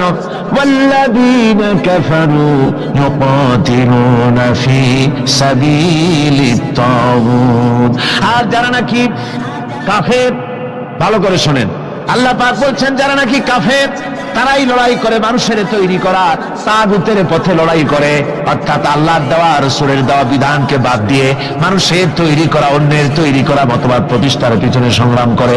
এখন আপনি দেখেন এই পৃথিবীতে সমাজতন্ত্র কার তৈরি? মানুষের, আল্লাহর না মানুষের? যারা বলেন এটা কার তৈরি? আল্লাহর না মানুষের? জাতীয়তাবাদ কার তৈরি? আল্লাহর না মানুষের? পুঁজিবাদ কার তৈরি? আল্লাহ না মানুষের? সমাজতন্ত্র কার তৈরি? আল্লাহ না মানুষের? ধর্মনিরপেক্ষতাবাদ কার তৈরি? আল্লাহ না মানুষের? এই সমস্ত মতবাদকে মানুষের তৈরি করা, এসব মতবাদকে প্রতিষ্ঠিত করার জন্য যারাই সংগ্রাম করে, যারাই লড়াই করে, আল্লাহ পাক বলেছেন ওয়াল্লাযীনা কাফারু ইউকাতিলুনা ফী সাবিলিত তাগুত, এরা হচ্ছে লড়াই করে তাগুতের পথে, শয়তানের পথে। কার পথ এগুলি? শয়তানের পথ। জোরে বলেন এই পথগুলি কার? শয়তানের পথ। যারা মুমিন তারা লড়াই করবে আল্লাহর পথে। সুতরাং লড়াই হতে হবে সব সময় আল্লাহর পথে, আর সেই লড়াই বিচ্ছিন্ন ভাবে নয়, কাতারবন্দী হয়ে সুসংহত সাংগঠনিক প্রক্রিয়ায় সুশৃঙ্খল ভাবে সাংগঠনিক ফয়সলা সিদ্ধান্তকে মেনে নিয়ে আমিরের হুকুমকে অনুসরণ করে ঐক্যবদ্ধভাবে যদি লড়াই হয়, সে লড়াইয়ে বিজয় আসবে আল্লাহর পক্ষ থেকে। বিচ্ছিন্ন ভাবে নয়, ঐক্যবদ্ধভাবে কাজ করতে হবে।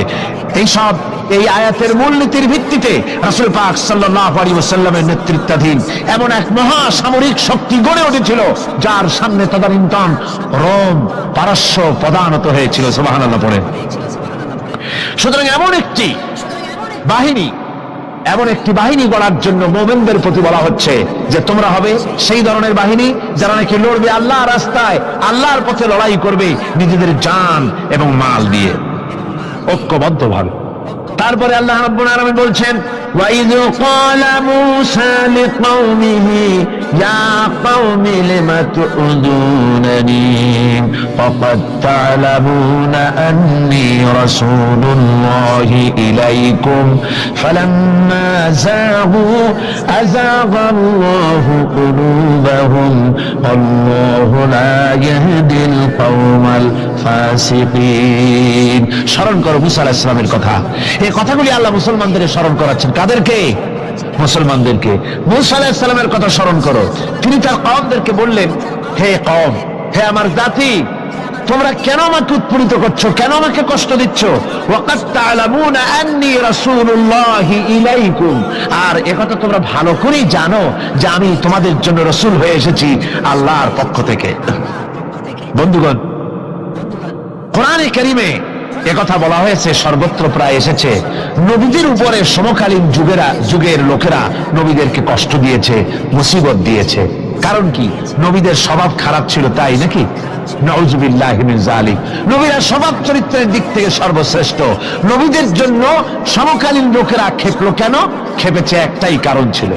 নবীদের বিরুদ্ধে খেপার একটি কারণ, তা হচ্ছে নবীরা দুনিয়ার মানুষের সামনে বলেছেন ইয়া কওমি ইবুদুল্লাহা মা লাকুম মিন ইলাহিন গায়রু।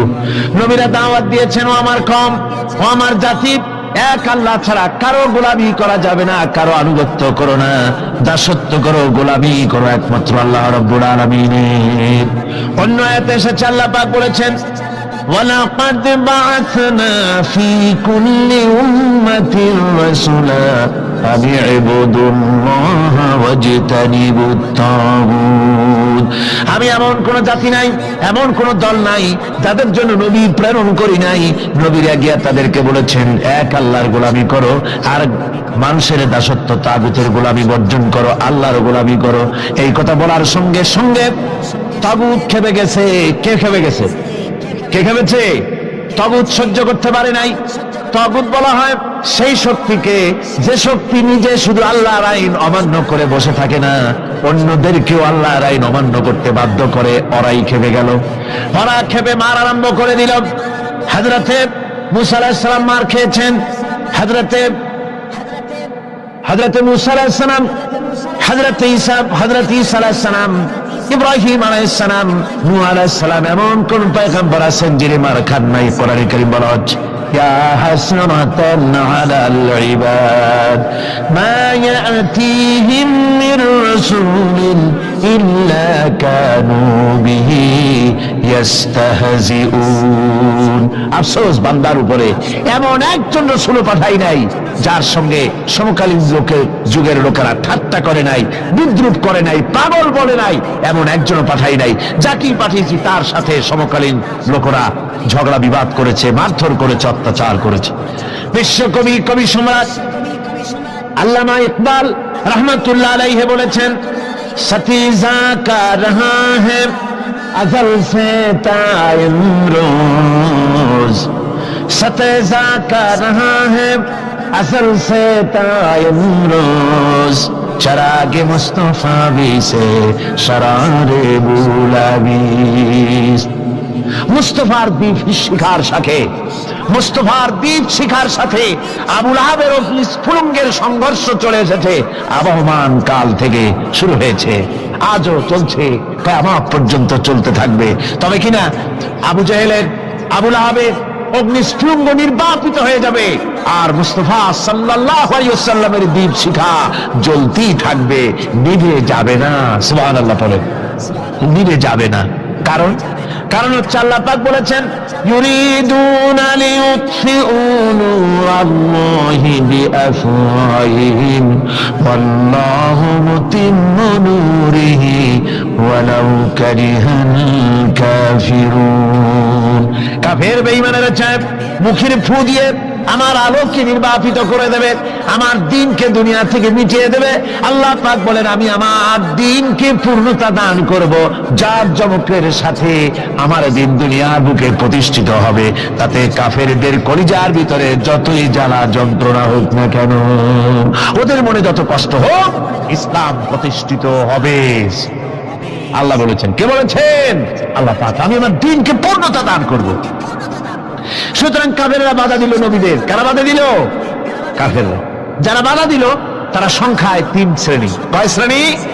ভালো করে মনে রাখেন, 3 শ্রেণীর লোকেরা নবীদেরকে বাধা দিয়েছে। মুসা আলাইহিস সালাম বলছেন, কেন আমাকে কষ্ট দিচ্ছ, অথচ তোমরা জানো যে আমি আল্লাহর রাসূল। এই যে পয়গম্বরদেরকে বাধা দিল 3 শ্রেণীর লোকেরা। কারা দিল? 3 শ্রেণীর লোকেরা দিল। প্রথম শ্রেণী হচ্ছে রাষ্ট্রশক্তি। প্রথম কারা? 2 নম্বরে বাধা দিল বিত্তশালী, যাদের টাকা আছে, পয়সা আছে, বড় লোক, এই বিত্তশালী ধনাঢ্য ব্যক্তি হলো 2 নম্বর। আর 3 নম্বরে বাধা দিল ধর্মের নামের এক শ্রেণীর ব্যবসায়ীর দল। তাহলে কয়টা হলো? 3টা। 3 শ্রেণীর লোকেরা বাধা দিয়েছে নবীদেরকে। বর্তমানে তারা আর নাই। জি, বর্তমানেও আছে, ভবিষ্যতেও থাকবে। 3 শ্রেণীর লোকেরাই বাধা দিয়েছে, বর্তমানেও দিচ্ছে, ভবিষ্যতেও। এই 3 শ্রেণীর প্রথম শ্রেণী হলো রাষ্ট্রশক্তি। রাষ্ট্রশক্তি বাধা দিল কেন? কেন বাধা দিল? রাষ্ট্রশক্তি যেমন ফেরাউন, রাষ্ট্রশক্তি নমরুদ, রাষ্ট্রশক্তি হচ্ছে আবু জাহেল, আবুল আহাব, আবু সুফিয়ান, উতবা, সাইবা, মুগীরা, এরা বাধা দিল। রাষ্ট্রশক্তি বাধা দিল। বাধা দেওয়ার কারণ হলো রাসূলুল্লাহ বলেছেন, নবীরা বলেছেন, তারা বলেছেন সবাই, ইয়া কওমি ইবুদুল্লাহ মা লাকুম মিন ইলাহিন গায়রু। নবীজি বলেছেন, ইয়া আইয়ুহান নাস কুলু লা ইলাহা ইল্লাল্লাহ তুফলিহু। ও মানব সকল, ঘোষণা করে দাও, কোনো ইলাহ নাই, কোনো আইনদাতা নাই, কোনো বিধানদাতা নাই, আল্লাহ ছাড়া কোনো উপাস্য নাই, মাবুদ নাই। এই কথাগুলি যখন নবীরা বলেছেন, তখন সমকালীন রাষ্ট্রশক্তি বুঝতে পেরেছে আমাদের মাতবাড়ি তো আর চলবে না, মাতবাড়ি শেষ। যদি লা ইলাহা ইল্লাল্লাহ হয় তাহলে তো আমরা থাকি না। কারা থাকে না? রাষ্ট্রশক্তি। কারা থাকে না? কর। আমি আপনাদের কাছে যে মাঝে মধ্যে কথা জিজ্ঞেস করি, আপনারা কি তাতে বেজার হন নাকি? জিজ্ঞেস করি এই জন্যে যাতে আপনাদের কথাগুলি মনে থাকে। রাষ্ট্রশক্তি বাধা দিল এই কারণেই যে আমরা তো তাহলে আর থাকি না। লা ইলাহা, কোনো ইলাহ নাই, কোনো আইনদাতা নাই, কোনো বিধানদাতা নাই, কোনো শাসনকর্তা নাই, কেউ নাই আল্লাহ ছাড়া, একমাত্র আইন চলবে আল্লাহর। তাহলে আমরা নাকি কোন কাজে? আমাদের তো নেতৃত্ব থাকবে না, আমাদের মাতবাড়ি থাকবে না, আমাদের আইন চলবে না, আমরা তো বেকার হয়ে যাব। সুতরাং এইটাকে বন্ধ করতে হবে, এটাকে বন্ধ করতে হবে, এটা বন্ধ করতে হবে। এই আইন যদি চালু হয় তাহলে তো মৌজ করা যাবে না, ফুর্তি করা যাবে না, ইট ড্রিঙ্ক এন্ড বি মেরি এগুলি তো আর চলবে না, ডু ফুর্তি নো চিন্তা এসব তো আর চলবে না। মদ খাওয়া, জুয়া খেলা, শয়তানি করা, বদমাশি করা, জনগণের টাকা নিয়ে নিজের বাপের সম্পত্তি মনে করে তা গ্রহণ করা, এভাবে করে সর্বনাশ করা তো আর চলবে না, মাতবাড়ি তো চলবে না।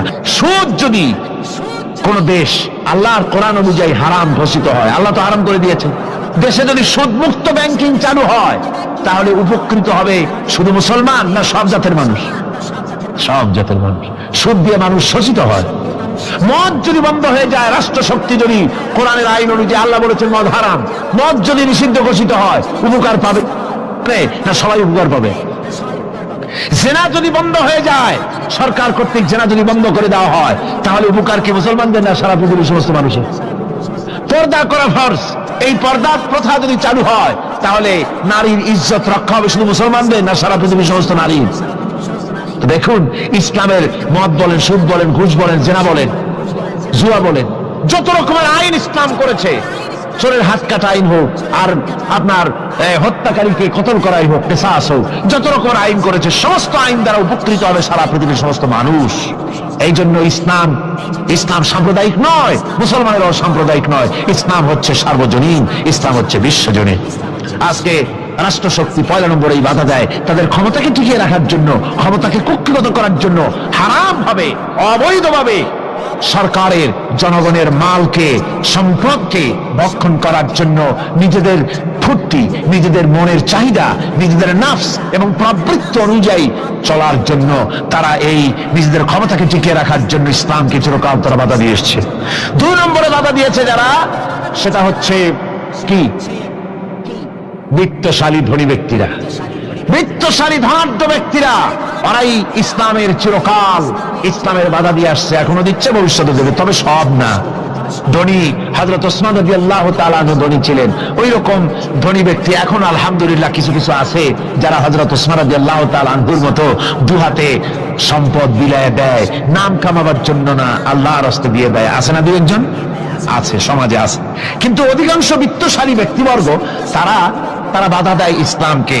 বাধা দেয় কেন? বাধা দিয়েছিল মুসা আলাইহিস সালামের জামানায়, হুজুরের জামানায় উমাইয়া বাধা দিয়েছিল। এভাবে করে প্রত্যেক যুগে বড় বড় ধনীরা তারা ইসলামকে বাধা দেয়। তাদের আল্লাহ তাদের টাকা দিয়েছে, পয়সা দিয়েছে, অবৈধভাবে তারা পয়সা নিজেরা উপার্জন করেছে। এই পয়সা দিয়ে তারা সাহায্য করে বাতিলকে, ইসলামকে সাহায্য করে না, ইসলামকে সাহায্য করে না। বাতিলকে অমুক দলের নেতা আসবে, অমুক দলের অমুক আসবে, 50,000 টাকা দিয়ে দেয়, 50,000 টাকা, 2 লাখ টাকা, 5 লাখ টাকা, অমুকের ইলেকশন তো দিয়ে গেল 5 লাখ, 10 লাখ, 20 লাখ, কোটি গানের টাকা দিয়ে গেল, 2-3 কোটি দিয়ে দিল। কিন্তু ইসলামের কোরআনের মাহফিল হবে, তাফসীর হবে, 5টা টাকা বাইরেতে কলিজাটা ছটফট করতে থাকে এইসব লোকের, ঠিক কিনা কন? ইসলামের জন্য কাজ হবে, ইসলামের জন্য কোন প্রোগ্রাম হাতে নেওয়া হয়েছে, অথবা ইসলামের জন্য নির্বাচন হচ্ছে, এই ধরনের যত রকমের প্রক্রিয়া আছে, এই প্রক্রিয়াগুলি করতে গেলে পরে তখন তাদের থেকে টাকা বের হতে চায় না, বাতিলকে সাহায্য করে চূড়ান্ত ভাবে, আর ইসলামকে দিতে চায় না। তার কারণ ইসলাম যদি ক্ষমতায় যায় তাহলে অবৈধ পন্থায় যেসব টাকা রোজগার করা হয়েছে এই পথগুলি বন্ধ হয়ে যাবে। তাই তাদের ভয় ইসলামের প্রতি, যেগুলি পথ যদি বন্ধ হয়ে যায় তাহলে তো আমাদের ফুর্তি আর চলবে না, মউত চলবে না, জেনা ব্যভিচার চলবে না, শয়তানি বদমাশি চলবে না। সেই জন্য তাদের টাকা দিয়ে তারা ইসলামকে দুহাতে ঠেকাবার জন্য তারা প্রচেষ্টা চালায়। কথা বুঝতে পেরেছেন? এরপরে 3 নম্বরে যারা বাধা দেয় তারা হলো ধর্মের নামের এক শ্রেণীর ব্যবসায়ী দল, ধর্মের নামের এক শ্রেণীর ব্যবসায়ী দল। এরা হচ্ছে আল্লাহ রাব্বুল আলামিন কোরআনে কারীমের মধ্যে বলেছেন, ইয়া আইয়ুহাল্লাযীনা আমানু ইন্না কাসীরাম মিনাল আহবারি ওয়ার রুহবানি লায়াকুলুনা আমওয়ালান নাসি বিল বাতিল ওয়া ইয়াসুদ্দুনা আন সাবিলিল্লাহ।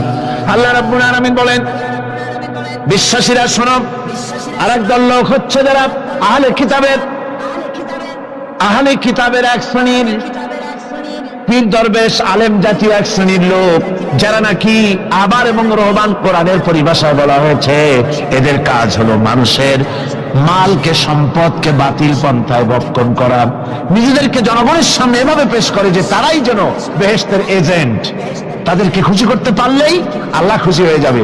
এই জাতীয় একটা ভাব দ্বারা তারা মানুষের সামনে নিজেকে পেশ করে থাকে, আর ধর্মের বিভিন্ন অনুভূতি দিয়ে মানুষের কাছ থেকে টাকা পয়সা শোষণ করে নেওয়ার পথ চালু করে দেয়, সহজে বেহেশতে যাওয়ার পথ চালু করে দেয়। এ ধরনের অনেক বেদাতপূর্ণ কাজ তারা করে, আর বেদাত আর শিরকের মাধ্যমে ধর্মীয় অনুভূতি দিয়ে মানুষের কাছ থেকে টাকা পয়সা লুট করে নেওয়ার জন্য চেষ্টা করে।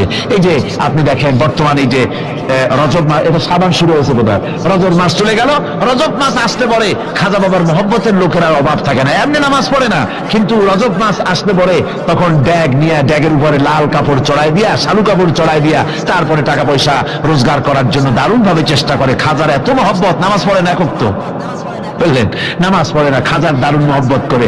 আসলে তো খাজার মহব্বত না, আসল ব্যাপারটা হচ্ছে ইয়া খাজা কুস্তু আজা, পেট তো ভর যা, নিজের পেট ভরার জন্য, নিজের টাকা পয়সা লুটতরাজ করার জন্য এইভাবে করে তারা খাজার মহব্বত হিসাবে নিজেকে পেশ করে।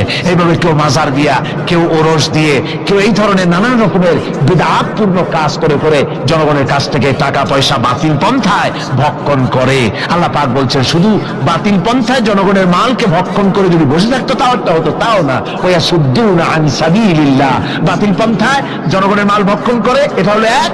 দুই নম্বরে সব সময় তারা ইসলামী আন্দোলনকে বাধা দেয়, ইসলামের পথে, আল্লাহর পথে সব সময় ফতোয়া দিয়ে, ফতোয়াবাজি করে তারা ইসলামের আন্দোলনের পথে লোকেরা যেন যাইতে না পারে, ইসলামী আন্দোলনে শরীক হতে না পারে, সেজন্য আপ্রাণ প্রচেষ্টা করতে থাকে এই শ্রেণীর লোকেরা।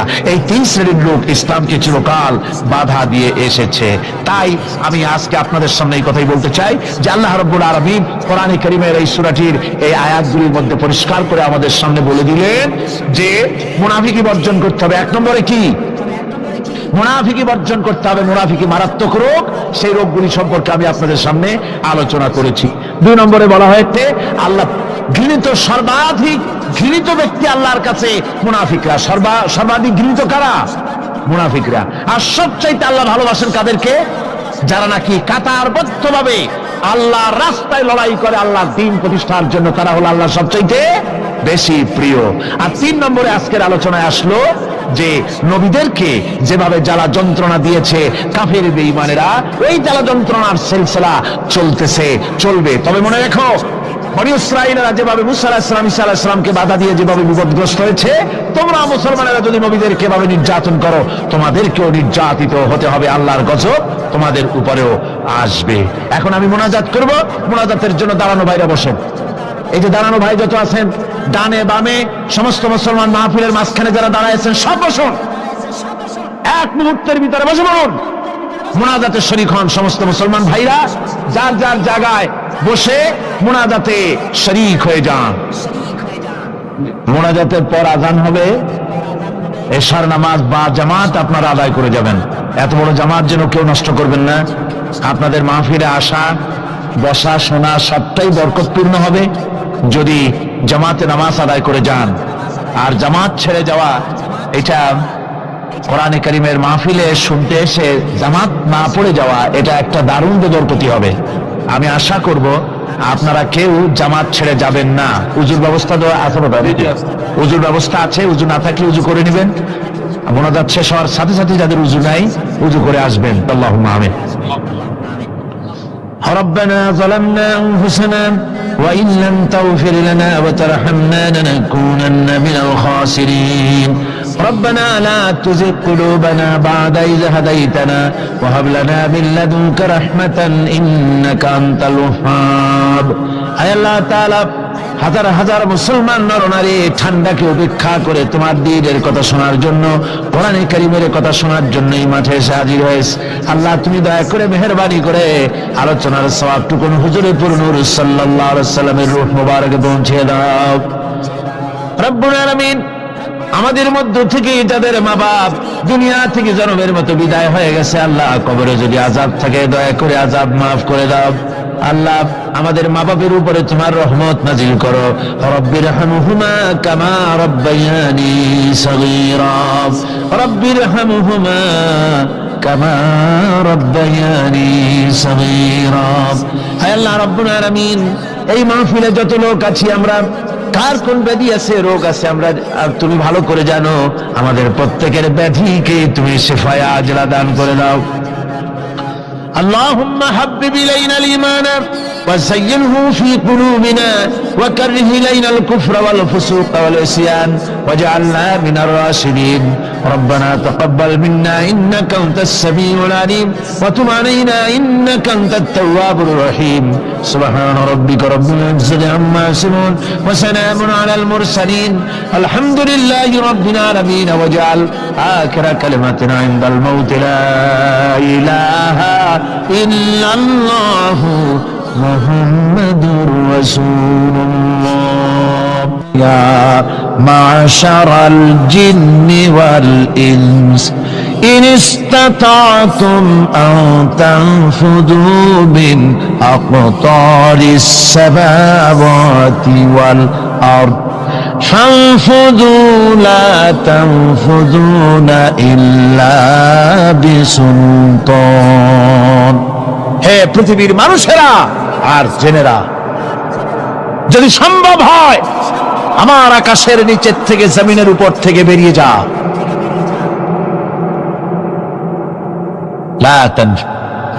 বেরিয়ে যেতে পারবে না।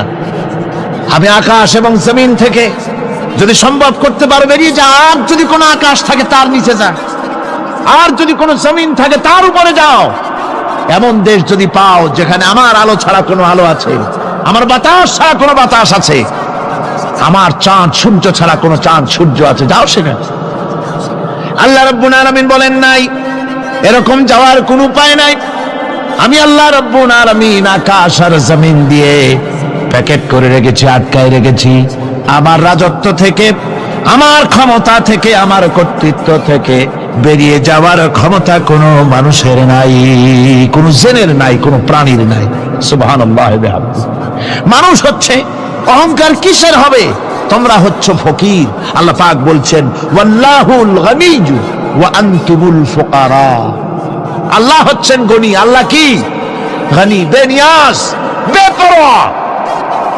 ফাআলুল লিমা ইউরিদ, যা খুশি তাই করে, কারো মুখাপেক্ষী তিনি নন। কোরআনে কারীমে রব্বুল আলামিন বলেছেন, নবী আপনি আমার ব্যাপারে